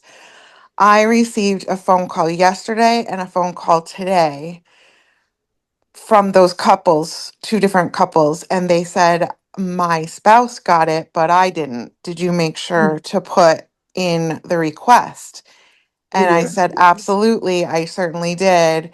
It's just the sign of our mail system and how it's working lately. So, I'm certain that they will get their ballots. That's not the question. I did tell them to reach out to me if they don't, but I just want people to realize that it's not the same as it once was. And if you can get to the polls, obviously if you can't, you can't. But if you can, try every effort to do that instead of the absentee ballots, just because you're just not guaranteed anything these days, even if it's not a ballot. So that's my little soapbox for the night. Yeah.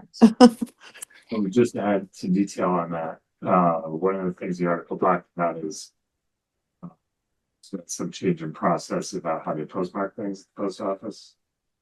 So, and my understanding is that for both voting and for tax payments, it's the postmark that counts. Right. Yes. So if you go into the post office, I mean, if you put it in your mailbox, all bets are off, I guess, anyways. But even if you walk into the post office, say on Tuesday of voting day, and bring it to the counter, it may not be postmarked unless you need to make sure, I guess, that you get it. Ask them to stamp it. In front Otherwise, of you and yeah. get proof of that. Otherwise, it may not happen until the next day, in which case you're out of luck. So yeah, If so people everyone are needs to be careful when time is of the essence that you getting that stamp. I think if you were mailing your ballot back in, you'd want to have that in the mail by the 25th of February. Well, it doesn't have to be here No, I'm by just, voting. I mean, yeah. which upsets the president, of course, but yeah. the law doesn't require it to be That's here on voting day. But that's a problem if you wait and you don't ensure that you get the post. It may not. So, and it could be the same when you're mailing your taxes in too. It's, Right. you know, Yes. all of these things, if you're, Yes. it's a crapshoot whether or not you're going to be there in time. So people just have to be a little more aware of the fact that the mail may mess them up. And as we have, as you know, ballot clerks have seen people walk in to vote on town meeting day carrying the absentee ballot returned from a spouse or a family member. So that still is available. And there's the little slot here in the side of our main doorway at town hall that can be used to drop off your ballot. If you want to be double sure and just get it here, that would be another way of doing it. Absolutely. All those work. Come over and vote early, which is what I usually do. So it's here with the clerk. All right. Please do vote, people. We do need your support. And then one last thing, which is kind of interesting, and I've left it on my phone. So I got a message from WCAX today, and I don't know if anyone watches WCAX nightly, but they are doing a series of visiting all Vermont towns over a span of 5 years and highlighting what makes them unique. And Darren Perrin left the message on my phone today, and they are looking to visit Rutland town. Funny enough, he did mention that we were the first Vermont town to get a website. And I don't know if he's That before following or after Bill got here. I don't know if he's following that lead. But I would be more than happy to forward this message to any one of you select board members or Bill, and maybe there's something else he can talk about. I don't know. Rutland Town must be known a little bit for more than that in my eyes, but I think it's cool that we're on the docket soon. So whoever wants the message, let me know, because But could you send it to all of us, Kari? I hope so. I've only sent it to one person before. I think there's an option on our phone to do multiple people. Okay. Have the email with the voicemail attached to it? Maybe. Can you help me tomorrow, Bill? You'll get Okay. That's a It's yes. not still the same website. it. So I think that's pretty cool. It is, yeah. So I'll send that along tomorrow. And that was the last thing I had. Good. Well, thank you very much. Let's see. Any questions for Kari? If not, We we'll have move. one more meeting Mike before. Delehanty is No, not on, so we'll move to Bill Sweet, Town Bill is up. Administrator. Hi, Bill. Good evening. Now, Bill is not going to be here for our next select board meeting. Bill is not going to be All here. right. But we'll make sure everything's ready to go. So we did all the things in the packet. That's really good. I mentioned the Act 250 says no permit needed. That's very good. Yeah, You had sent around the email that I got too, for the Act 250 permit for the Diamond Run Wall. It is a massive. massive application. Did you happen to see the permit fee they paid for that massive application? No, I didn't. It's $134,000. That's what motivates. that. Just to get, That's just the permit fee. It's just the fee itself. Yeah, $22.4 million build. Yeah, Okay. so there's a lot of information there. Everything you want to know about the building is in that. They should be breaking ground in this. They They should be building. do they need a generator? They might. I don't know. Along those topics, the two big generators, the public safety building and the school were both serviced last week. So they'll both of those on a two time a year schedule. So those are both done. They had Maybe we can make a deal with them. Brookfield. No, I almost think that came up, the generator thing. Maybe we can talk This to them is about it's- buying that and supplying us with a that's- smaller one. What is it? It's gas. Is it a gas generator? Diesel. Diesel. I think they were planning on propane. Because I think we brought it up to them. Hey, we've got this. Oh, it's Walmart, yeah. generator. It's got its own fuel tank under it though, so we'll never know the difference. I know. Yeah, So they could change the plans. that'd be fine. Yeah, I mean, so it runs every Wednesday, right? It does. Yep. okay. I was just curious how it fared with this minus. No, that both generators had no issues. They were all everything was in good shape. So yep, no, they're all set. Yeah. Those little things that slip under the radar about winter fuel and adding additive and Yep. stuff like that, that we just need to keep an eye on. I guess. Yep. Let me go back to the Act 250 Yeah. application. Now that it's in, the district coordinator will determine whether the application is complete or whether more information comes through. No, this is fairly I know. common stuff. I just don't like the, Really? you know, I don't think I've ever mentioned this before. No, never. We're 14 months into this, you know that? Yeah. And they're just being able to file, which I know they're. Well, that was intentional. But that was their Yeah. strategy. Yeah. They were gonna wait for some of the other permits to come through first, so they didn't have to prove all of the criteria. However, this, very short order, we will then be asked to do the municipal impact questionnaire. So Yeah. if your departments haven't yet weighed in on it or taken a look if they're going to be impacted, some won't be, you might want to do I that. like the fact that they've been in contact with Yes. PD and the fire department, which are the two that are impacted. Yeah. Highway, not really, and the sewer thing, which highway oversees, not really, because that's all Yeah. there anyway. That's probably the state truck, but yes. Oh, yeah, the station, since we started. Okay. I'll Just a pass them. heads up for department heads and committees. Okay. Moving right Yeah, along. that's good. The annual grant from VLCT for different equipment is out. I sent the information to department heads 3 or 4 weeks ago. Haven't heard back from anybody yet, but this is our annual grant where we been The the safety grant, the passive grant. So, Did you float our idea? Speak floating. but I did, Okay. and they said that the cost benefit is not there for them yet to prove that. I said we can make a pretty good case, and she said no. They've had a couple of towns ask, and Jared. So Jared and I got together, and we got one. We know what we want. Like Okay. we're all set. We just got to find a way You to pay know for about it. this, right? I suggested we look into getting funding for a drone Yeah. for the town. And Yeah. we kind of we got it narrowed down. We're coming up with some creative ways to try and pay for it, but yeah, we haven't bought it. We haven't bought we haven't bought it yet. Yeah, so the one it's the one we're looking at has about a 4 mile range from wherever you take off from. It does video and infrared camera on the same screen, so you have split screen, so you can see live video and infrared video.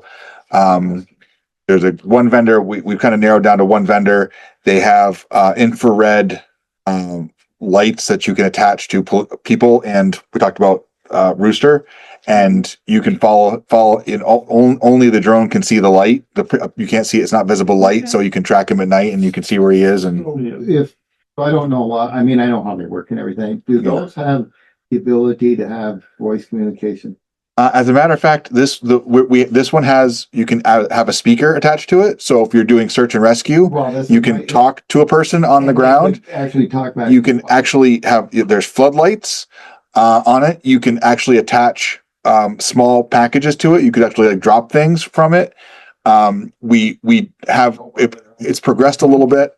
No, I'm thinking UFO reporter. Yeah, right.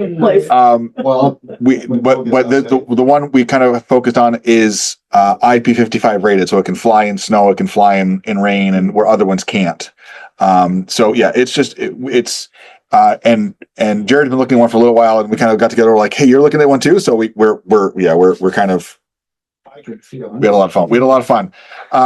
But So many. we were really hoping that that grant would cover it, and they're like it's just not there. The cost to reduce claims. I try to make a case, and she's a no. So What are we looking at? $10,000. $10,000. $10,000. Because I'm thinking surveying storm damage. Well, I said surveying roofs and buildings. I tried a lot. I really did. The other thing is through the Forest and Parks last spring, I have to do my training every year. And the video we watched was a big fire up north, and UVM actually has people that go out and work with Forest and Parks. And they had 2 drones on that fire line, telling them which direction and where it was going, all done by drones. Yeah, and that's the thermal technology. And I thought that was the neatest thing. It's really great. It's got thermal capability. It has object avoidance. So if you start to fly towards something, it knows it's there and it'll shift. If it loses communication, like there's a catastrophic failure, it will return to where it came and land within about 6 inches of where it took off from. It just knows where. So what if we said, okay, we'll buy the drone, but we want the safety grant to train our emergency responders. So we're exempt from having to have a license to actually fly it. Believe it or not. Train our people. So the company that I was talking to, I spent about an hour talking to one company, and they offer a lot of resources for training, like how to do it. So that's actually probably the easiest part of the whole thing. All And right. we did talk about that. But this really is probably there's a lot of them out there, but there's a few that are kind of meant for what we want to do for like so after catastrophic events, fires, missing people, searches, stuff like that. Like this one's going to cover everything. And there's stuff like to the speaker, the ability to drop things from it. Like you can attach like a first aid kit and fly it out there and drop it and fly back. Like it will handle that very easily. You can. We should seriously consider this. I do too. That's right. Oh, it'd be a lot of fun. Really, there's a lot. It really is like kind of like, well, so I just want to point out, I know where there's $15,000 we're not going to spend. Well, We might even yes. be able to drop a bomb off this thing and call it a color. I don't know if we should launch fireworks from it or not. That might exceed its rating, but there are, so there's a program, so FCC for regular people, you have to get a license. You have to have a FCC license to be able to fly it. There are, for emergency services, there's exemptions, and there's, you can basically sign a document that says like, we are municipality, and that's what they would help us do that with. So we just nailed like between fire, police and highway, multiple, Yeah. really, I mean, it's just, It absolutely is. I wouldn't have thought of it if you guys, but then when you bring it up and there are so many things that it can help with. It's really like, take like the public safety building, go out to the parking lot, sit there and launch it. You have about a 3 to 4 mile range from that point to fly around. And that's a lot of town that you can cover from there. But we talk about things like, the Chittenden Dam, Chittenden Reservoir emergency action, like that can be a resource that we have, that we can have a drone that we could put up there, like for public events. There's a lot you could, it's great for that. Like you guys aren't going to let me use it, are you?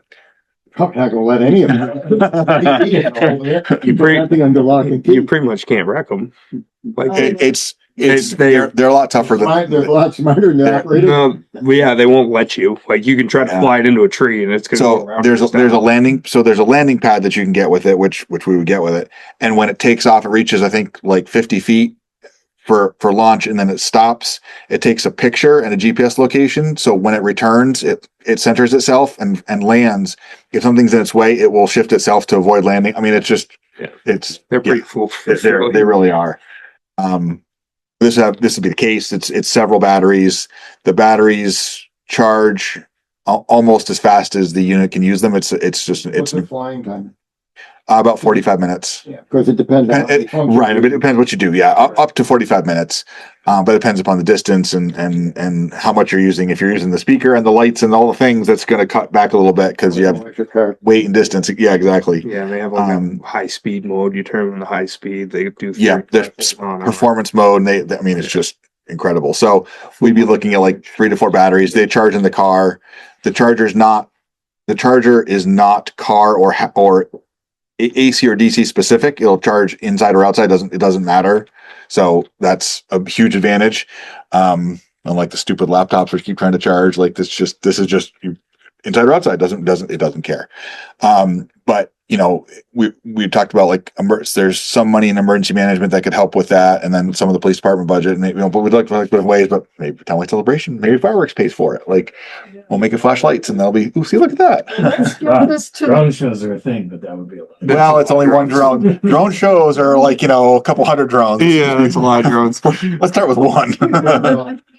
I mean, it sounds like, of course, you have a monitor, and if we could project that. Absolutely. No, the controller. We could go all around Northwood Park, and we could go. Yep. The controller has a video output, so you can plug it into a television and watch it. So yeah, but so that way the operator can be a little ways away, and you can plug a screen in. That way people aren't crowding around the person that's flying it. So yeah.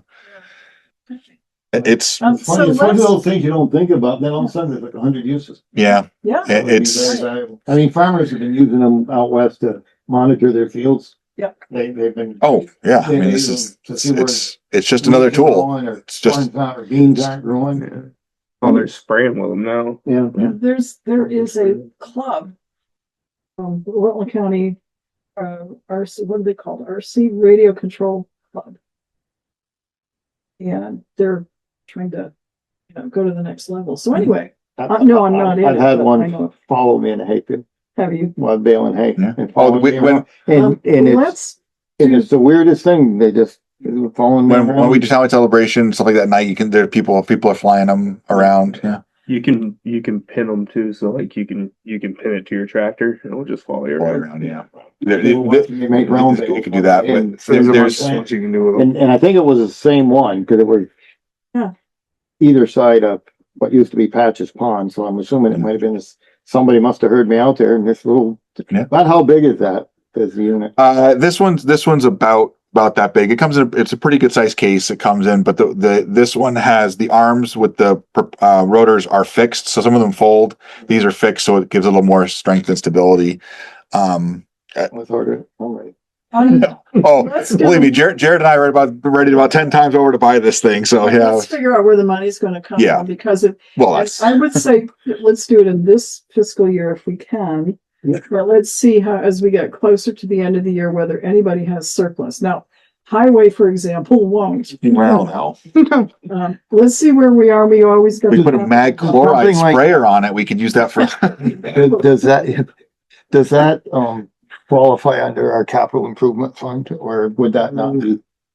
Because it's not a long range. Tony, like, it's such a strange thing, but it's only $10,000. Like that's it. Yeah, I know. It's a very odd. I know it's not safe, but it's only like $10,000. What Matt said, if we put it in fireworks, there's. Yeah, you might be able to split it between fire, police, and emergency management. Those are the three that are gonna use it or have access to it. Let's, did we just leave out fire, police, and we left out highway, didn't we? And rec. I mean, That's emergency management. and rec, but it's okay.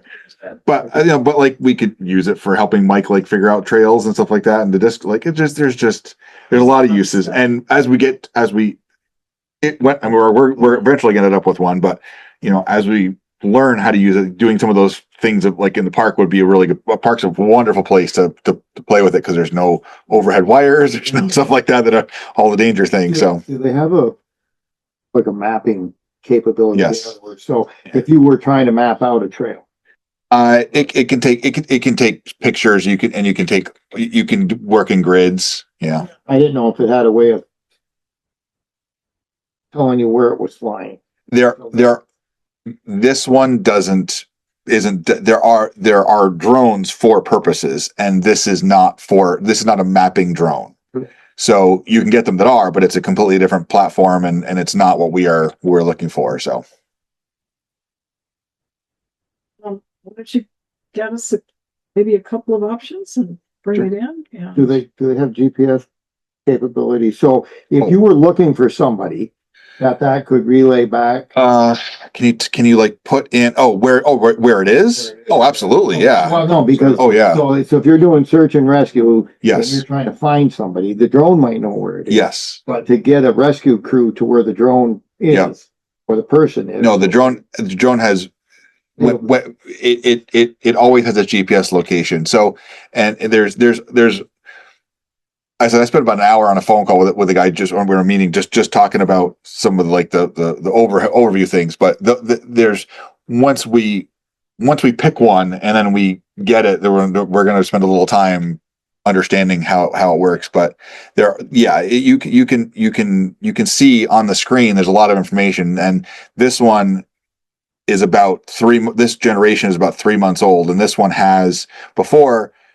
It had a screen that if you want video, you have video. If you want thermal, you switch it over and then you see thermal. This one splits the screen, and the screen's about this big. So it splits it so you can see live video and thermal imaging on the same video feed at the same time. So they ban them for that, unfortunately. Yeah. So we keep in mind too, if you run across any protocols for use or. I think they're working on that. Okay. Yep. So we have to have a very specific policy as to how they're. Yes. Yeah. For the police department. Yeah. Correct. And we have a policy, Hartford would like something if it's theirs. Okay. So How many municipalities have them already? city has one now that the guy from Brandon went to them. The police I think has just about every major municipality has one. Obviously, Hartford has either one or two. State police has, I don't know, about a dozen of them, probably not in the state. So in the back of my brain is how everybody likes to borrow a rooster. So other municipalities without them might want to be borrowing. So we should probably also have a protocol in place. So this would probably fall under like our public works mutual aid, maybe as a resource, but it would be required to go with there'll be like Jared, probably me, and maybe one or two people that are like okay to go take this thing Yes. and go do that. So it's not gonna be just, oh yeah, here you go, have, good luck. So no, it's gonna go with, Comes with the operator. yeah, right. To send in a fire truck. Exactly. Yeah. It's gonna come with staff. You guys won't let me ride in that either. Just saying. Okay, thank you, Bill. Yeah. It was kind of a off the cuff kind of cuss because like we just kind of randomly come up with it, and now it's like yep.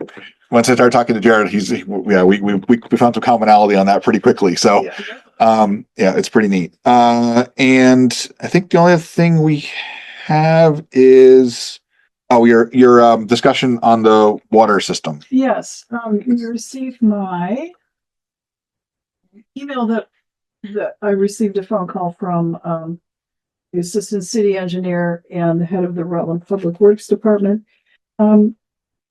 Talking about maybe taking over some of the water systems in our town fire districts.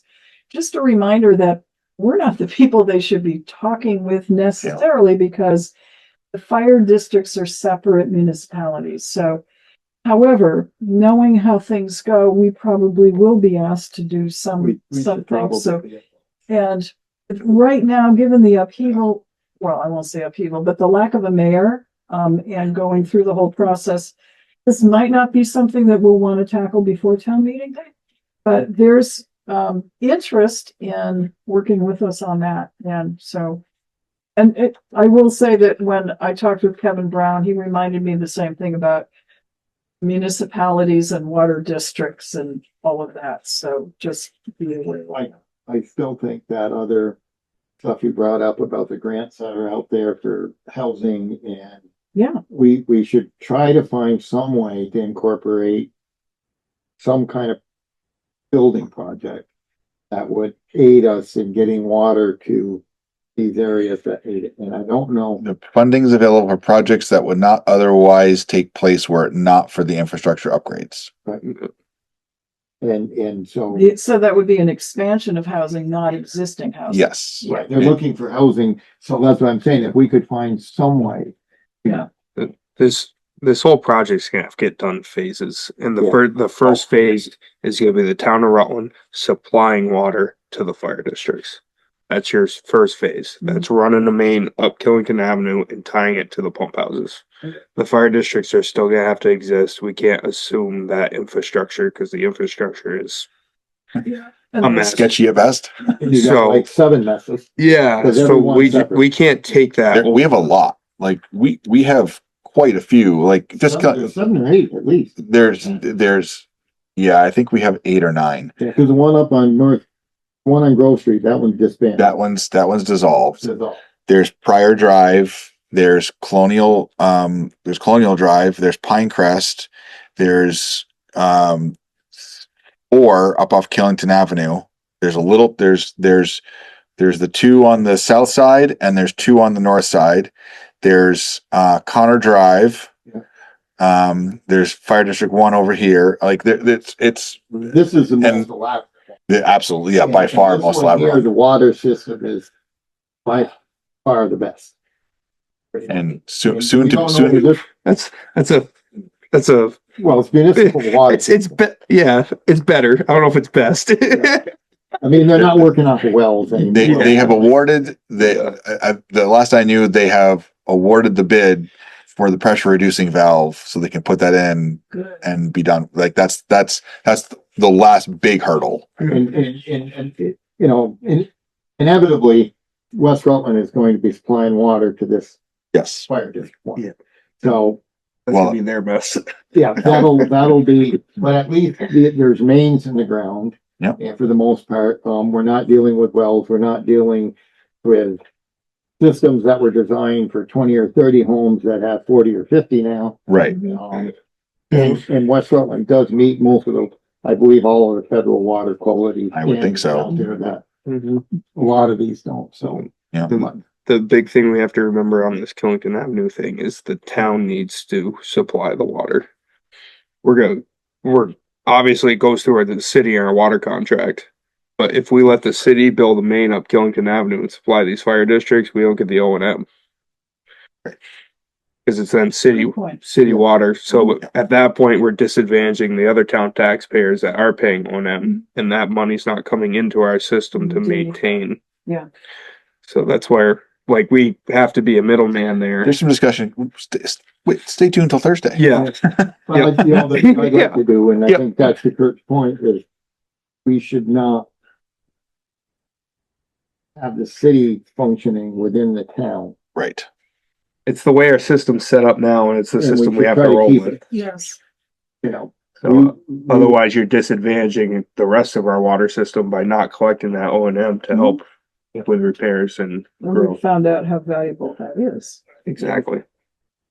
We just gotta figure out, that if there was some way to add some housing where Yeah. housing doesn't exist, which might be difficult, but it's worth exploring. Well, are there open lands that are available?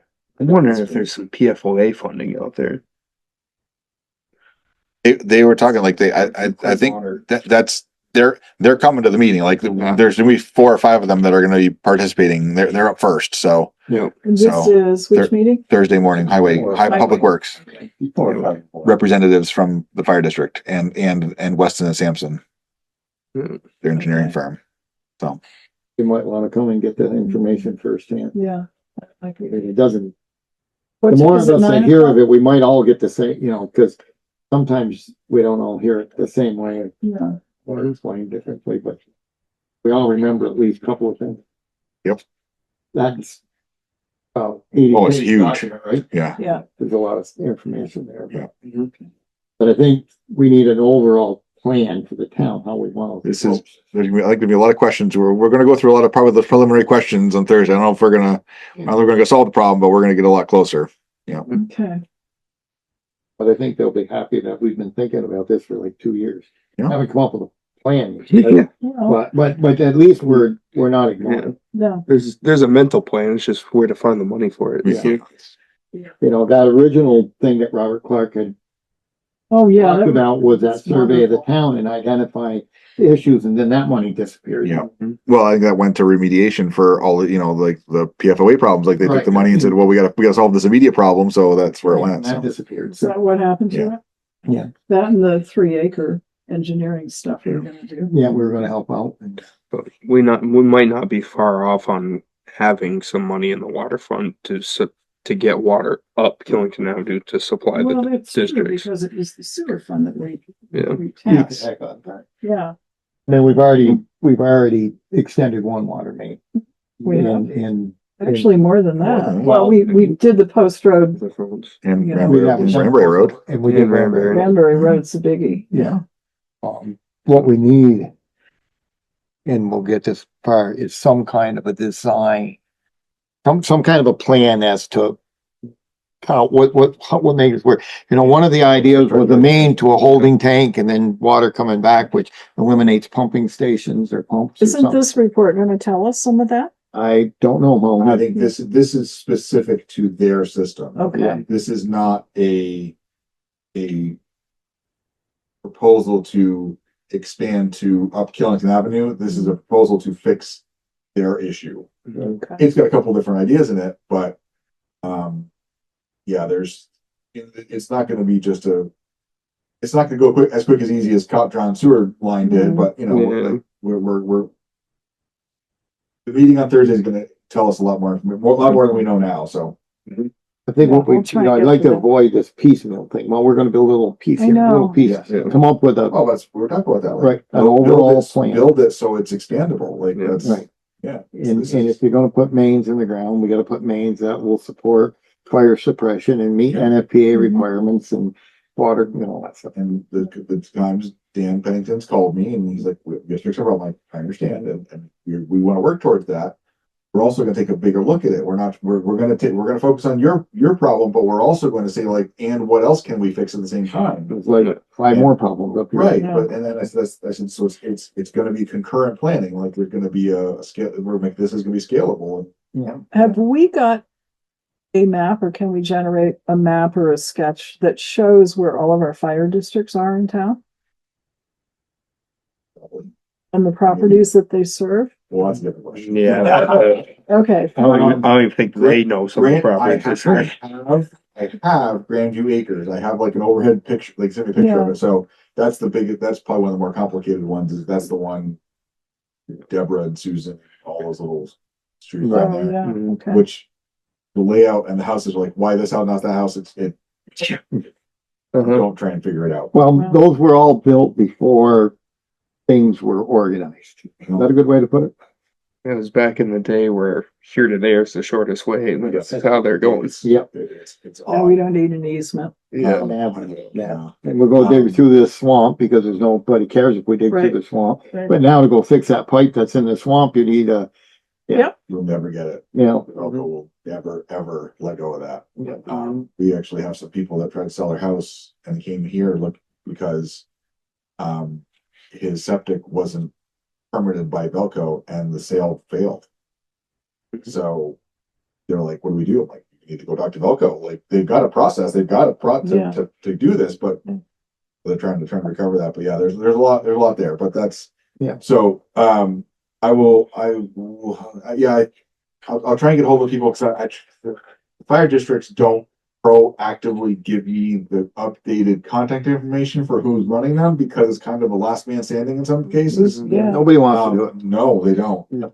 So I will see if I can, I'll send out messages to the ones that I know of. One just asked if they can use the meeting room in April for their annual meeting, so I'm his best friend right now. Mhm. So I'll see if I can get some of that connection information. Yeah, good. And stuff, and regional planning commission is usually good for that, but I don't think they have that kind of data. So, But that's where we were gonna do the study if we had gotten that so Yeah. forgivable loan. is one of what the it things was. that Dave and I have planned for the coming budget is our GIS licenses. We have some very old licenses, which they basically give us enough support for them to tell us how to install it, and then nothing beyond that, which you can't have that. So Okay. that's going to allow us to get caught up and take some of the state mapping they've done online for water systems and get that information in there and some because there are some of these maps they have, but we can't do anything with it because we can't see it. And so the licenses we're going to get are going to allow us to actually get the data, work with the data, and add to it so we can start creating our own mapping. And like Okay. when they put in culverts and lines, like we can actually put them where they actually are and pull up interactive maps that show it. The fire district off Connor Drive, I think it is, Yeah. Karen Connor, they're on city water now. I think one of them is. Yeah. I think, yeah, Yeah. I think one and, Yeah, they ran a cross lot line up there. yeah, somewhere, Compare to shell. Yeah. But I think that's the same thing. They feed their pump house. And I believe so. You know, Cause that's what you get high enough up the hill, you don't get city water pressure because you're too close to the reservoir. yeah, Yeah, that's they're probably. why I say phase one is feeding the pump houses of these districts Yeah. because then they're pressurizing the water. Phase 2 might be just taking over the management without actually owning it. Mm-hmm. But for a pretty, somebody's got to do it. Yeah. I know, it should not be us, right? Yeah, no, there's a lot to do with that stuff. I and some touched a little bit of it when I go. some of it is because you're operating under the city's water license. Okay. So the city water operator might not take that over either. We are a consecutive user, Yeah. and because of that, we fall under they become responsible for what happens in town, Yeah. and The weird little which middleman. which is good for us, bad for them, but makes the relationship a little more complicated. So, that was something we were talking about. We're talking about the fire hydrant maintenance, which we're going to talk about Thursday as well. Mhm. But we are a consecutive water system with the city because of the arrangement, and the state recognizes the city supplies us like that relationship. So their standards they're required to meet because of us. Okay. So Yeah, it complicates things. it does So more to come on Thursday. for sure. Mhm. Juggle More to come balls. on the report, and you guys can talk about it in 2 weeks. Yeah. Yeah. So I'm going through our action item. Is that it for you, Bill? Yes, that's it. Okay. Water system discussion, we have now covered that. We've got the disaster recovery process, that's an ongoing thing and keep on the agenda. Select board project list, we've heard more about the pocket park tonight, so we'll just say we've done that. Committee meeting reports, rec has been covered. Yeah, I think that was the only one. If we could have a brief, Bill, we've got the annual boundary and annexation survey notice from the U.S. Census Bureau, which tell them if we have annexed pieces of any surrounding towns. The answer is no. Would you like to? I mean, Can we? How do we do this? You don't notice. And, Oh, that ammunition they bought. And our drone? Yeah. I mean, We're good. we're all set. We're good now. We're good. I can fly missions. In Texas, municipalities routinely do this. They just, and they're limited, but they can take Just grab some more. like five miles out every year, and they just keep annexing to add to their municipality. Who around us do we want? Yeah. I mean, Yeah, I don't want to go in because there's way too much. politics. So Let's treat this all as a hypothetical Go south a discussion. little bit, Anyway, I we're guess. reporting to the feds, no change. no change. Nothing we have to vote on or do. We have a brief executive session, and we ask the deputy chief to stay for a moment, please. It's to discuss a personnel matter. so move. Second. Motion's made and seconded. All in favor, please say aye. Aye. Aye, okay. Else, Go back on. okay, anything else we're out of executive session at 8:21. Is there any other business to be conducted? Second. He beat you to it. Yeah. Motion's been made and seconded. Aye. Wow. All in favor of adjourning, please say aye. Aye. And I think Okay, so we're back on the record, because Joe reminded us we did not approve the orders. It is 8:24. Is there a motion? Move to approve the orders. second. Motion's been made and seconded to approve the orders. Any discussion? If not, all in favor, please say aye. Aye. Aye, motion carries. Is there any other? Move to adjourn. Well, Again. motion's been made to adjourn, all in favor, and seconded. All in favor, please say aye. Aye.